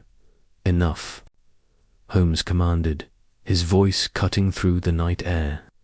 "You cannot escape. Reveal yourself." The figure hesitated, their hands trembling. Then, with a resigned sigh, they pulled back the hood, revealing a face Watson hadn't expected. Miss Evelyn, the assistant librarian. Her eyes were wide with fear, her cheeks flushed from the chase. "Miss Evelyn," Watson exclaimed, lowering his revolver. "You're the phantom." "No," she said quickly, her voice shaking. "I'm not the phantom. I was helping them. I had no choice." Holmes's expression was unreadable, but his eyes burned with intensity. "Helping whom?" he demanded. "Speak, Miss Evelyn, or your silence will condemn you further." Tears welled in her eyes as she sank to her knees. "I didn't want to," she whispered. "He threatened me, threatened my family. He said he'd destroy everything if I didn't help him find the manuscript." "Who?" Holmes pressed, stepping closer. "Reginald Vaughan," she said, her voice barely audible. "He was a scholar here years ago. He's obsessed with the library's secrets, obsessed with the pact of the scribes. He forced me to move books, to create the disturbances, to make it seem like a ghost was haunting the library. It was all to distract you while he searched for the chamber." Holmes's jaw tightened, and the coded note, the hidden compartment. "I placed them there," she admitted, her head bowed. "He gave me the note, told me where to hide. I didn't know what it meant, only that it would lead to the chest." Watson looked at Holmes, his mind reeling. "Vaughan, the disgraced scholar you mentioned earlier." Holmes nodded, his gaze never leaving Miss Evelyn. "Indeed. And now we know our adversary. But we are not finished. Miss Evelyn, you will come with us. Your cooperation may yet redeem you." She nodded, her shoulders slumping in defeat. Holmes helped her to her feet, his demeanor firm but not unkind. As they made their way back into the library, Watson couldn't shake the feeling that the case was far from over. Vaughan was still out there, and the pact of the scribes held secrets they had only begun to uncover. Back in the main hall, Holmes secured the manuscript in a locked drawer in the curator's office, instructing Miss Evelyn to remain under the Curator's supervision until morning. We must find Vaughan, he said to Watson, his voice resolute. He will not rest until he has the manuscript, and we cannot allow its secrets to fall into his hands. Watson nodded, though exhaustion weighed heavily on him. Where do we start? Holmes's eyes gleamed with determination. We start with the handkerchief he left behind, the one marked RV. It's a careless mistake, and it will lead us to him. Tomorrow we trace its origins. For now we rest. The game is afoot, Watson, and we are closing in. As they left the library, the first light of dawn was breaking over London, casting a pale glow on the ancient building. Watson glanced back, half expecting to see the phantom's shadow in the windows. But the library was still, its secrets locked away for now. Chapter 9. A betrayal uncovered. The air in the Blackthorn library was thick with the scent of aged paper and polished wood as Sherlock Holmes and Dr. John Watson stood in the dimly lit underground chamber they had uncovered beneath the library's main hall. The flickering light of their lanterns cast long shadows across the stone walls, illuminating the ancient manuscripts and the locked chest they had discovered. Its surface etched with cryptic riddles now solved. The chest lay open, revealing the partial manuscript of the Pact of the Scribes, its brittle pages whispering secrets of a long-forgotten society. Holmes's sharp eyes scanned the chamber, his mind piecing together the fragments of the mystery that had brought them here. The eerie whispers, the spectral figure known as the Phantom Librarian, and the coded clues that had led them to this hidden sanctum. Watson, standing by the chest, adjusted his grip on the lantern, his face etched with unease. "Holmes," he said, his voice low, "this place gives me the chills. All this talk of secret societies and forbidden texts sits like something out of one of those Gothic novels Mrs. Hudson reads." Holmes's lips twitched into a faint smile, but his attention remained fixed on a series of faint scratches on the chamber's stone floor. "Nonsense, Watson. The only thing Gothic here is the architecture. These scratches, however," he crouched, running a gloved finger along the marks, "they suggest recent activity. Someone has been here, and not long ago." Watson frowned, peering over Holmes's shoulder. "You mean the Phantom? But we saw that figure in the library last night, human, you said, based on the footprints and that quill. Surely they couldn't have been down here so soon after. Precisely why?" "We must consider an accomplice," Holmes replied, straightening up. "The Phantom, whoever they are, cannot be in two places at once. The disturbances in the library, the moved books, the whispers, required agility and access to the main building. Yet this chamber has been disturbed recently, and the dust patterns suggest multiple visits. We are dealing with more than one individual." Watson's brow furrowed. "An accomplice? But who?" "The curator, Mr. Clarence, was nervous when we spoke to him, but he seemed more frightened than guilty. And the rest of the staff, Miss Evelyn, the assistant librarian, and those two clerks. Thompson and Barrow seemed ordinary enough." Holmes's eyes gleamed with that familiar spark of revelation. "Ordinary, Watson. In my experience, the ordinary are often the most deceptive. Miss Evelyn, in particular, caught my attention. Her knowledge of the library's rare manuscripts is extensive, far beyond what her position might suggest. And did you notice her hands when we spoke yesterday? Ink stains, fresh ones, on her fingers, yet she claimed to have been cataloguing printed books, not handling manuscripts." Watson blinked, recalling the young woman's quiet demeanor and sharp eyes. "You think she's involved, but why? She seemed devoted to the library." "Devotion can mask ambition, Watson, or coercion. Come, let us return to the main hall. I have a theory, but it requires confirmation. They ascended the narrow stone staircase, emerging behind the statue of knowledge in the library's grand atrium. The main hall was silent, its towering bookshelves stretching into the shadows, their contents undisturbed now that dawn was approaching. The library was closed to visitors, but the staff would soon arrive, and Holmes intended to make use of the quiet hours as they stepped into the hall. Holmes's gaze swept over the rows of shelves, the polished oak tables, and the high windows that let in slivers of early morning light. Watson, fetch me the library's staff ledger from the curator's office. I need to confirm something about Miss Evelyn's tenure here. Watson nodded and hurried off, his footsteps echoing softly in the vast space. Holmes, meanwhile, moved to the shelf where they had found the coded note 2 days prior. He examined the hidden compartment again, noting its precise construction. Cleverly done, he murmured. Not the work of an amateur.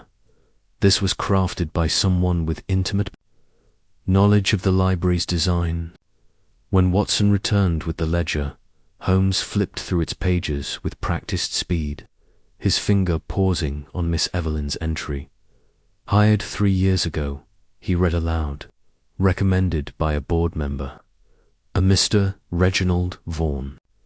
He closed the ledger with a snap, his expression darkening.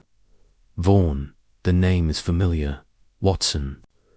A scholar dismissed from the library's board 5 years ago for unethical practices, experiments involving rare manuscripts. If I recall correctly, Watson's eyes widened. You think Vaughan is behind this? But why would Miss Evelyn be involved with him? That, my dear Watson, is what we shall find out. Let us pay Miss Evelyn a visit before the library opens. The assistant librarian's modest lodgings were a short walk from the Blackthorn Library.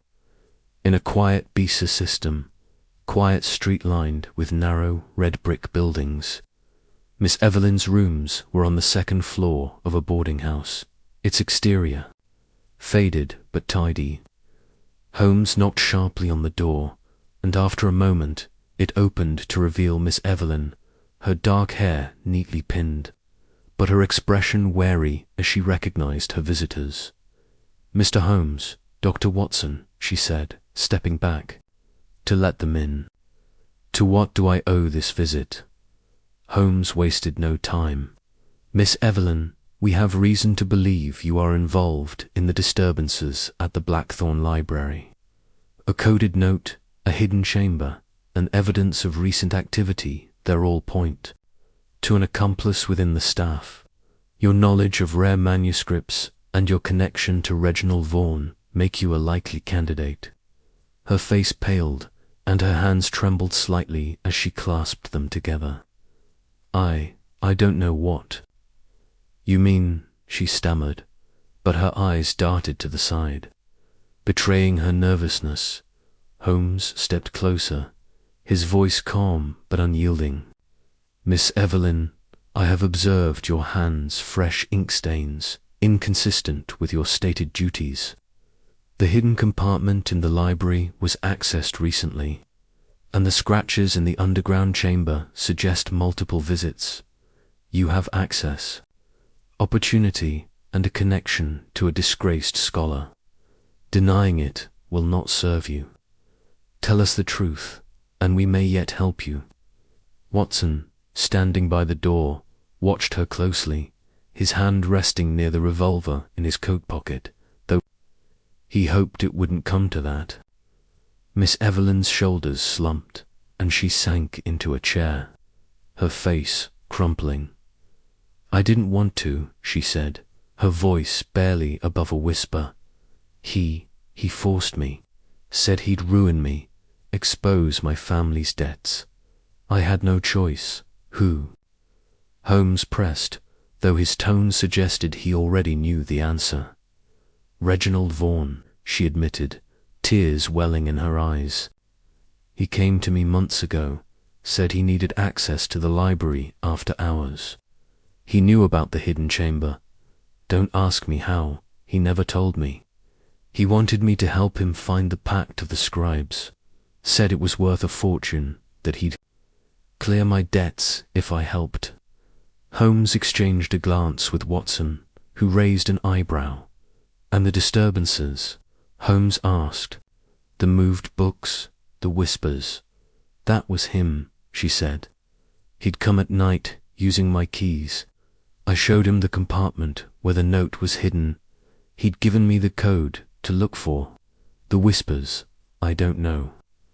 He said the library had its secrets, that it spoke to those who listened. I thought he was mad, but he was so determined. Watson frowned, his skepticism returning. And the phantom, the cloaked figure, Vaughan, she confirmed. He dressed that way to scare the night watchman, to keep him from looking too closely. I told him it was foolish, but he insisted on the theatrics. Said it added to the legend, made people less likely to suspect a real person. Holmes's eyes narrowed. And the chamber, you've been there. Only once, she said, her voice shaking. He made me show him the entrance behind the statue. I didn't want to go down there, it felt wrong, like we were trespassing on something sacred. He was obsessed with that manuscript, said it held secrets worth more than gold. Holmes paced the small room, his mind racing. Miss Evelyn, you have been complicit in a serious breach of trust, but your cooperation now may mitigate the consequences. Where is Vaughan now, and what does he plan to do with the pact of the scribes? She hesitated, then spoke. He's at an old manor house, just outside London. He's been hiding there, studying the manuscript pages we found. He said he has a buyer, a foreign collector, who'll pay enough to set him up for life. I don't know more than that, I swear. Holmes stopped pacing and fixed her with a piercing stare. You will remain here under Dr. Watson's supervision until we return. If you attempt to warn Vaughan or flee, the consequences will be severe.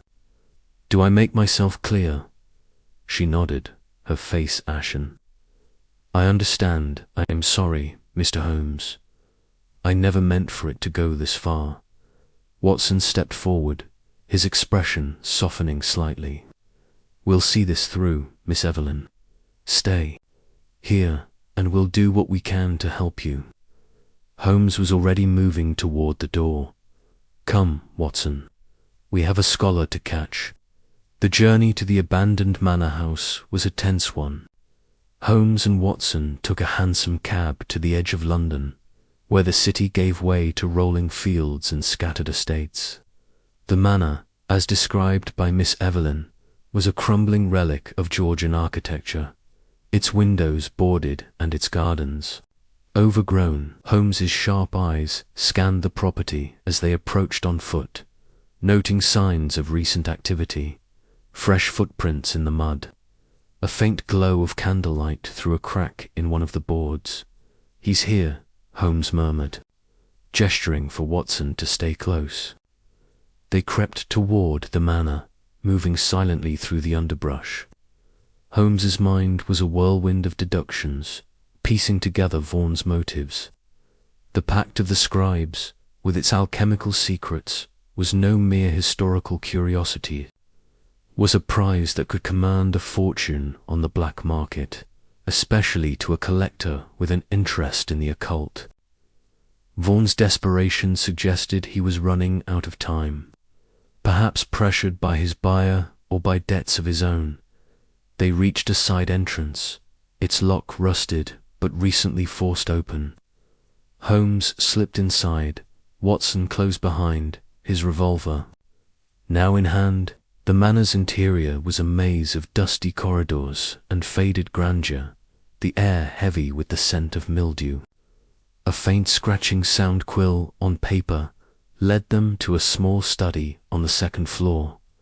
Holmes pushed the door open silently, revealing Reginald Vaughan hunched over a desk, his cloaked figure illuminated by a single candle. Pages from the pact of the scribes were spread before him, alongside notes scribbled in a frantic hand. He didn't notice them until Holmes spoke. "Reginald Vaughan," Holmes said, his voice cutting through the silence like a blade. "Your masquerade as the phantom librarian ends here."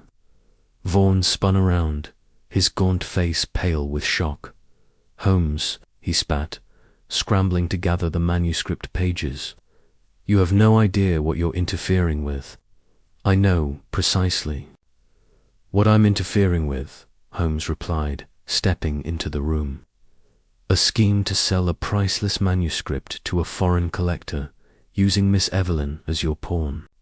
"The game is up, Vaughan." Vaughan lunged for a letter opener on the desk, but Watson was faster, raising his revolver. "Don't," Watson warned, his voice steady. "You're coming with us." A tense standoff followed Vaughan's eyes darting between Holmes and Watson.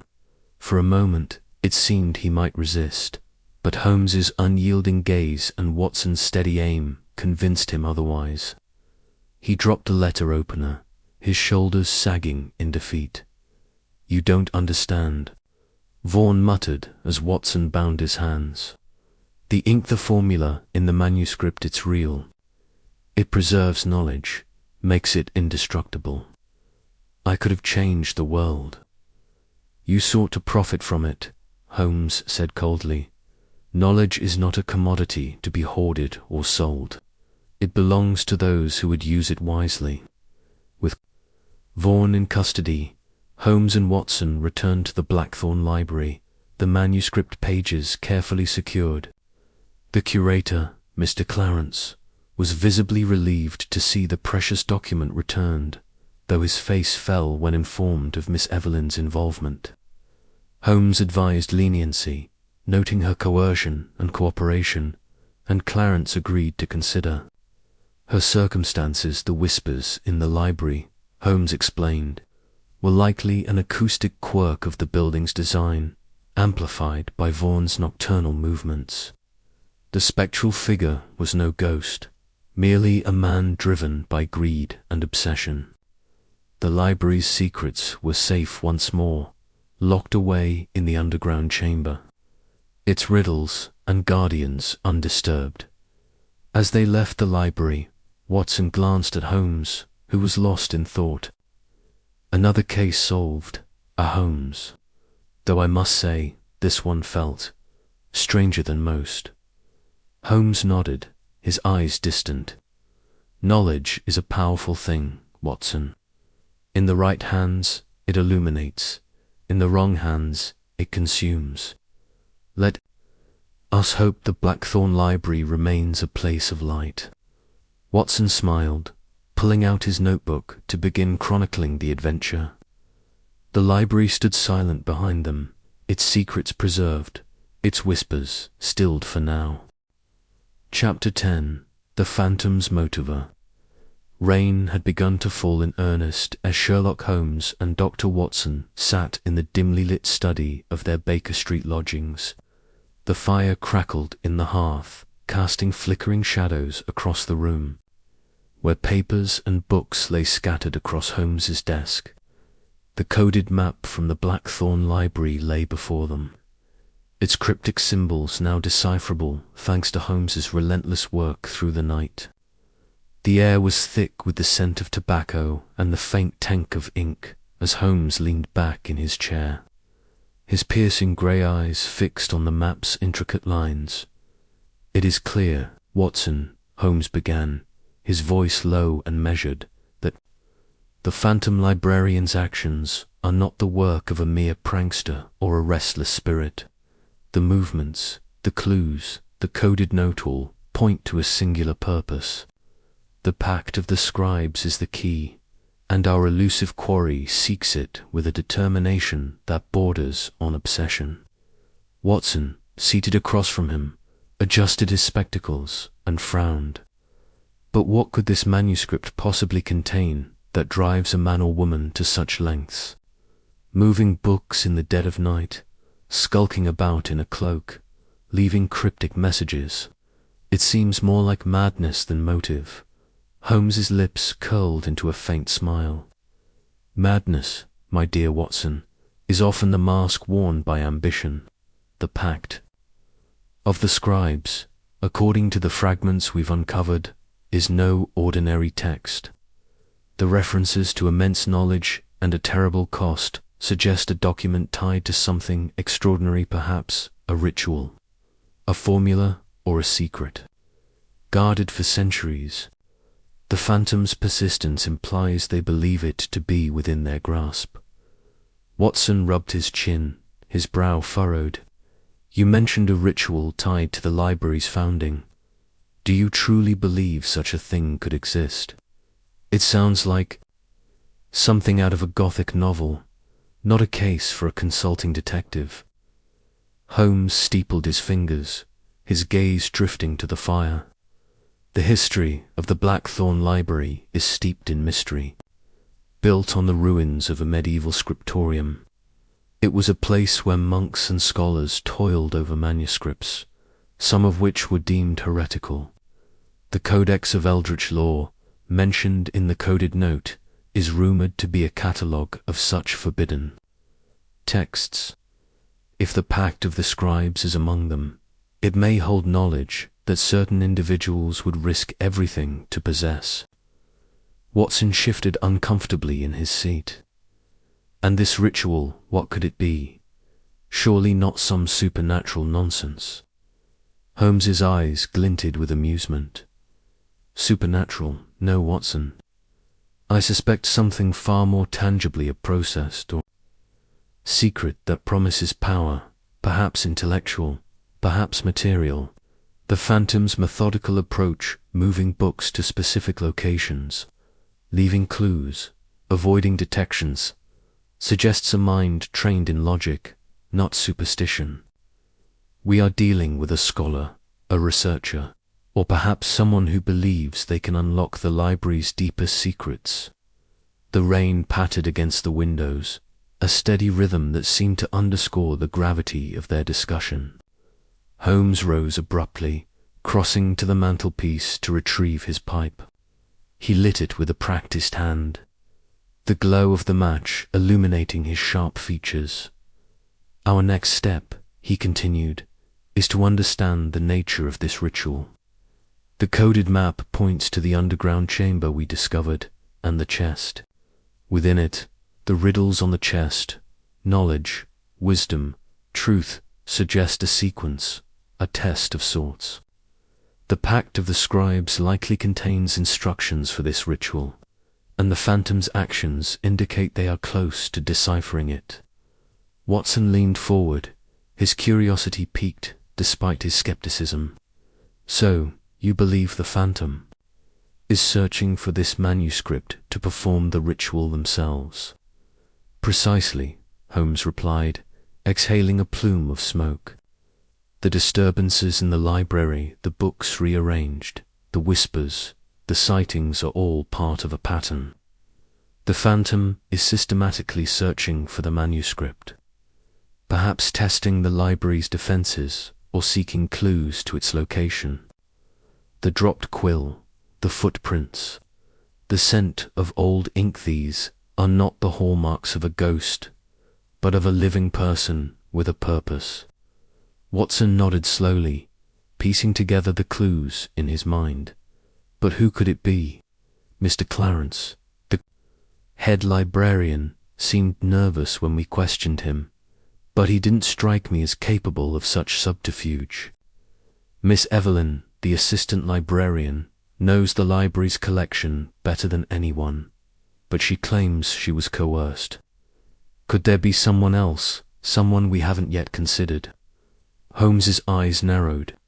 Miss Evelyn's involvement is troubling, but I suspect she is a pawn in a larger game. Her knowledge of rare books makes her a valuable ally to the phantom, but her fear during our confrontation suggests she is not the mastermind. No, Watson, the true culprit is someone with a deep connection to the library's past, someone who knows its secrets and has the intellect to pursue them. Holmes returned to the desk, picking up the coded map. The reference to the three guardians, knowledge, wisdom, truth, implies a ceremonial element, perhaps tied to the library's founding. The Blackthorn Library was established by a group of scholars known as the Order of the Quill, a secretive society dedicated to preserving knowledge. If the Pact of the Scribes is their work, it may contain a ritual designed to protect or unlock their most valuable secrets. Watson's eyes widened. A secret society. Holmes, this is beginning to sound like one of those sensational stories. In the Strand magazine, Holmes chuckled softly. Truth, Watson, is often stranger than fiction. The Order of the Quill is documented in historical records, though their activities were shrouded in secrecy. They were rumored to have developed methods for preserving manuscripts, perhaps even alchemical processes for creating inks or bindings that could withstand time. If the Pact of the Scribes contains such knowledge, it would be a prize worth pursuing. The detective paced the room, his pipe clenched between his teeth. Consider the Phantom's actions. The books rearranged are not random, they are specific. Texts, many of them related to medieval scholarship or alchemy. The whispers reported by the staff could be an acoustic phenomenon, perhaps caused by the library's unique architecture, but they serve to create fear and keep others at bay. The Phantom is creating a myth to mask their true purpose. Watson leaned back, his mind racing. So, the Phantom is using the legend of the Phantom Librarian to scare people away while they search for this manuscript. But what is the terrible cost you mentioned? If the ritual grants immense knowledge, what's the catch? Holmes paused, his expression grave. That, Watson, is the heart of the matter. Knowledge is power, but it often comes at a price. The historical records of the Order of the Quill hint at sacrifices, perhaps not literal, but intellectual or moral. The ritual may require the destruction of other texts, the betrayal of trust, or even the sacrifice of one's own principles. The Phantom's willingness to deceive and manipulate suggests they are prepared to pay this price. The clock on the mantelpiece struck midnight, its chimes echoing through the room. Holmes glanced at it, then back at Watson. We must return to the library tomorrow. The Phantom is growing bolder, and I suspect they are close to their goal. The chest in the underground chamber is the key, but we must also uncover the identity of our adversary. Miss Evelyn's confession points to an outside figure, someone pulling the strings. We need to find them before they complete their search. Watson nodded, though a flicker of unease crossed his face. Holmes, do you think this could be dangerous? If this ritual is as powerful as you suggest, the Phantom may not hesitate to protect their prize. Holmes's eyes gleamed with determination. Danger, Watson, is an old friend. We shall face it as we always have, with logic, observation, and a touch of audacity. Come, let us rest. Tomorrow we return to the Blackthorn Library, and I have no doubt the Phantom will be waiting. The next morning dawned grey and damp. The streets of London shrouded in a thick fog that clung to the cobblestones. Holmes and Watson arrived at the Blackthorn Library just as the great oak doors were being unlocked by a nervous-looking porter. The library's grand facade loomed above them, its stonework carved with intricate patterns that seemed to pulse with secrets in the dim light. Inside, the air was cool and heavy with the scent of old leather and parchment. The main hall was a cavernous space, its high ceilings lost in shadow, its walls lined with towering bookshelves that stretched toward the heavens. The three guardian statues, knowledge, wisdom, and truth stood sentinel in the center, their marble faces serene yet imposing. Holmes's gaze lingered on them, his mind clearly at work. "Watson," he said quietly, "observe the statues.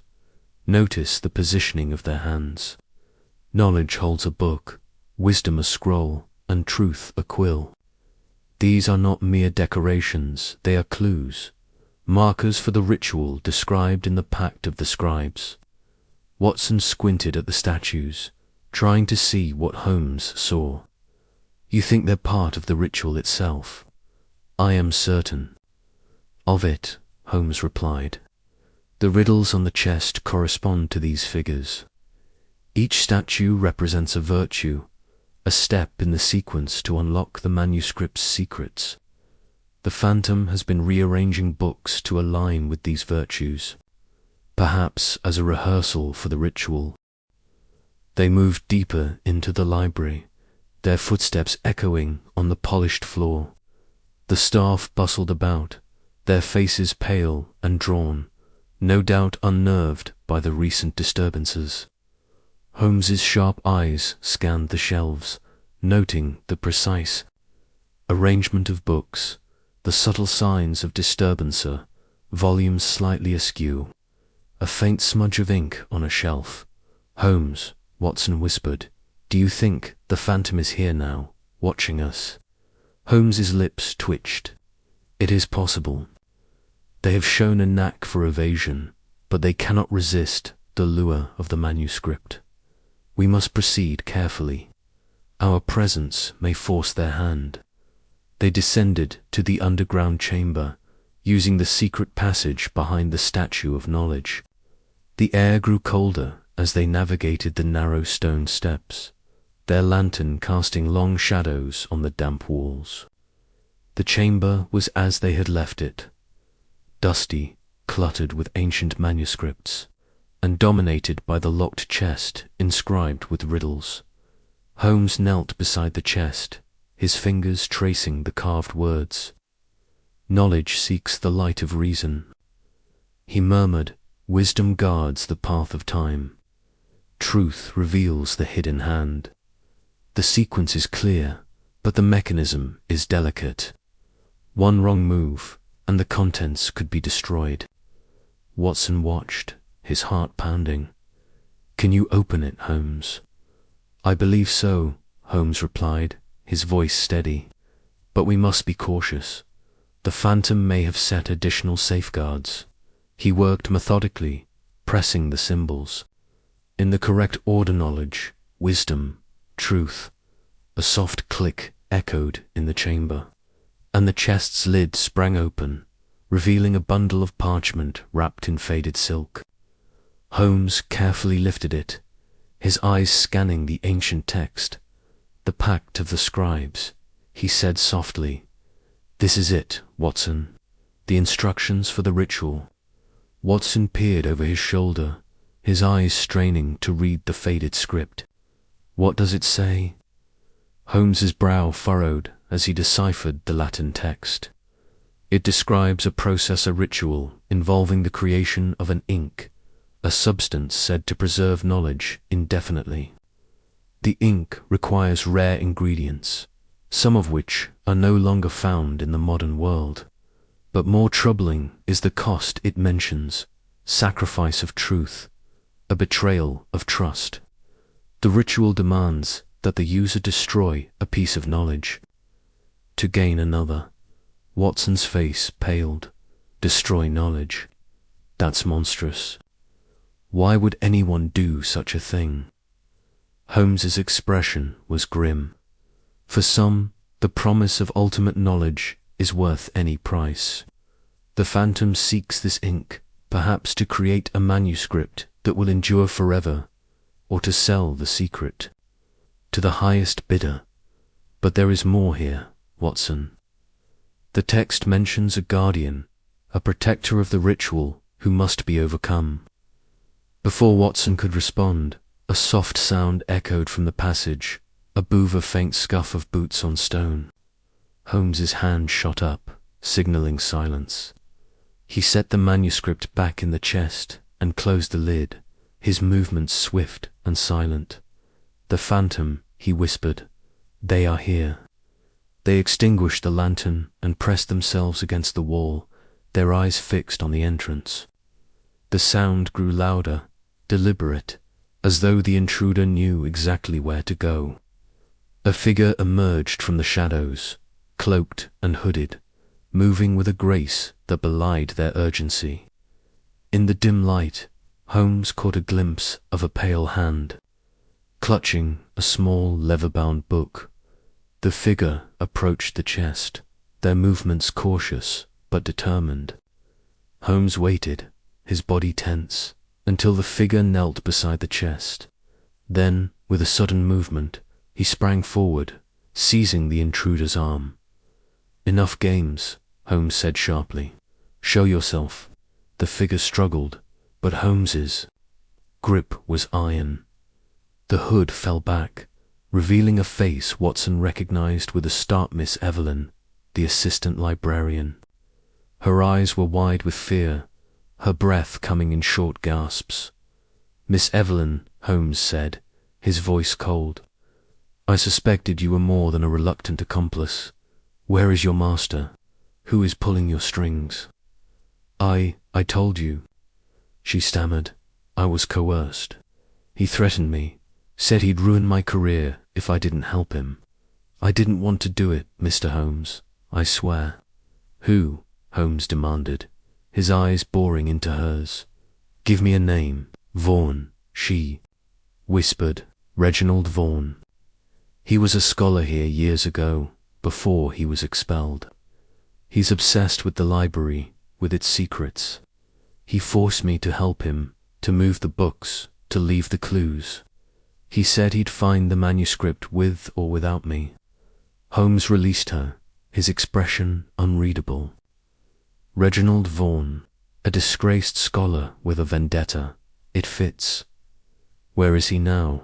Miss Evelyn hesitated, then pointed to the leather-bound book she carried. "He gave me this a journal. It has his plans, his notes on the ritual.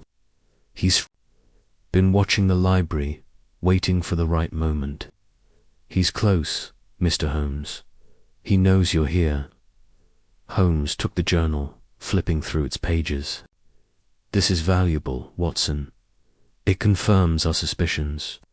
Vaughan is the phantom, and he's after the ink described in the Pact of the Scribes.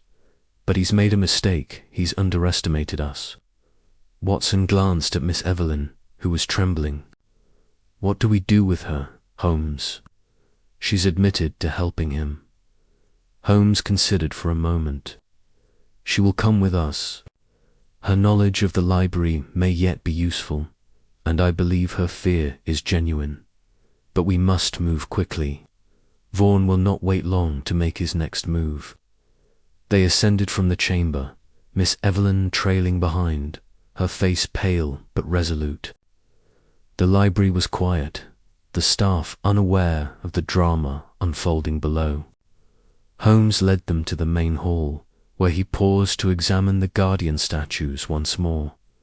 "The ritual requires a specific alignment," he said, almost to himself. "The statues, the books, the inkets, all part of a larger design.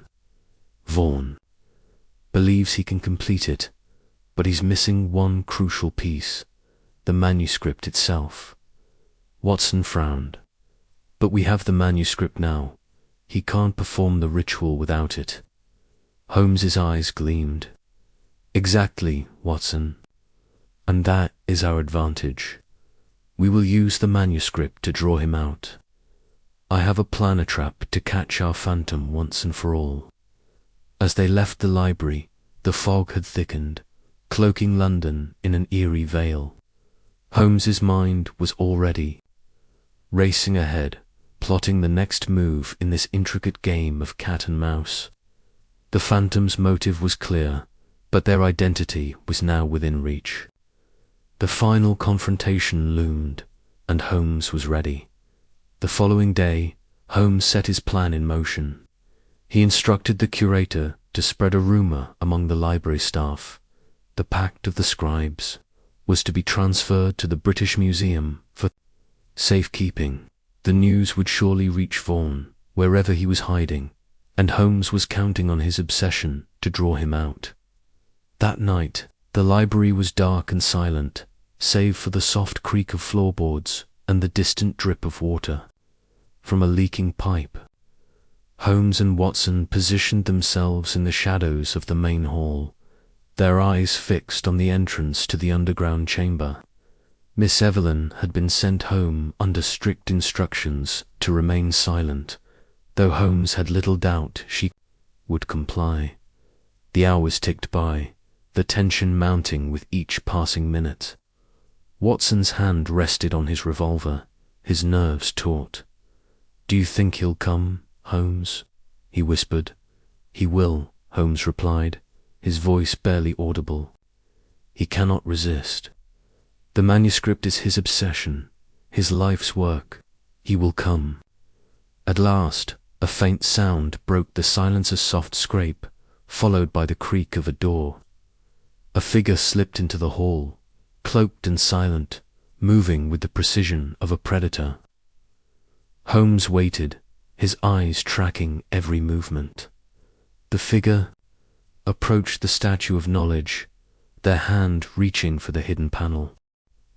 "Now, Watson," Holmes shouted, lunging forward. The figure spun, their cloak billowing, and bolted toward the stacks. Holmes and Watson gave chase, their footsteps pounding through the labyrinth of bookshelves. The figure was fast, but Holmes was relentless, his long legs closing the distance. They cornered the phantom in a narrow aisle, surrounded by towering shelves. "Reginald Vaughan," Holmes called, his voice echoing. "Your game is over. Show yourself." The figure hesitated, then slowly turned, pulling back their hood. A man stood before them, his face gaunt and lined with years of obsession. His eyes burned with a feverish intensity, and in his hand he clutched a vial of dark liquid ink, perhaps, or something more sinister. "You cannot stop me, Holmes," Vaughan said, his voice low and venomous. "The Pact of the Scribes is mine. With its secrets, I will change the world."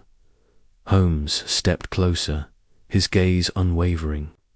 "You seek knowledge, but at what cost? The ritual demands a sacrifice you cannot comprehend. Surrender now, and you may yet salvage your soul." Vaughan laughed, a harsh, bitter sound. "You know nothing of sacrifice, Holmes.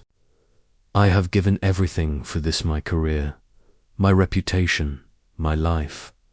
I will have the ink, and I will have immortality." Before Holmes could respond, Vaughan hurled the vial at the floor, shattering it. A pungent odor filled the air, and Watson coughed, his eyes watering.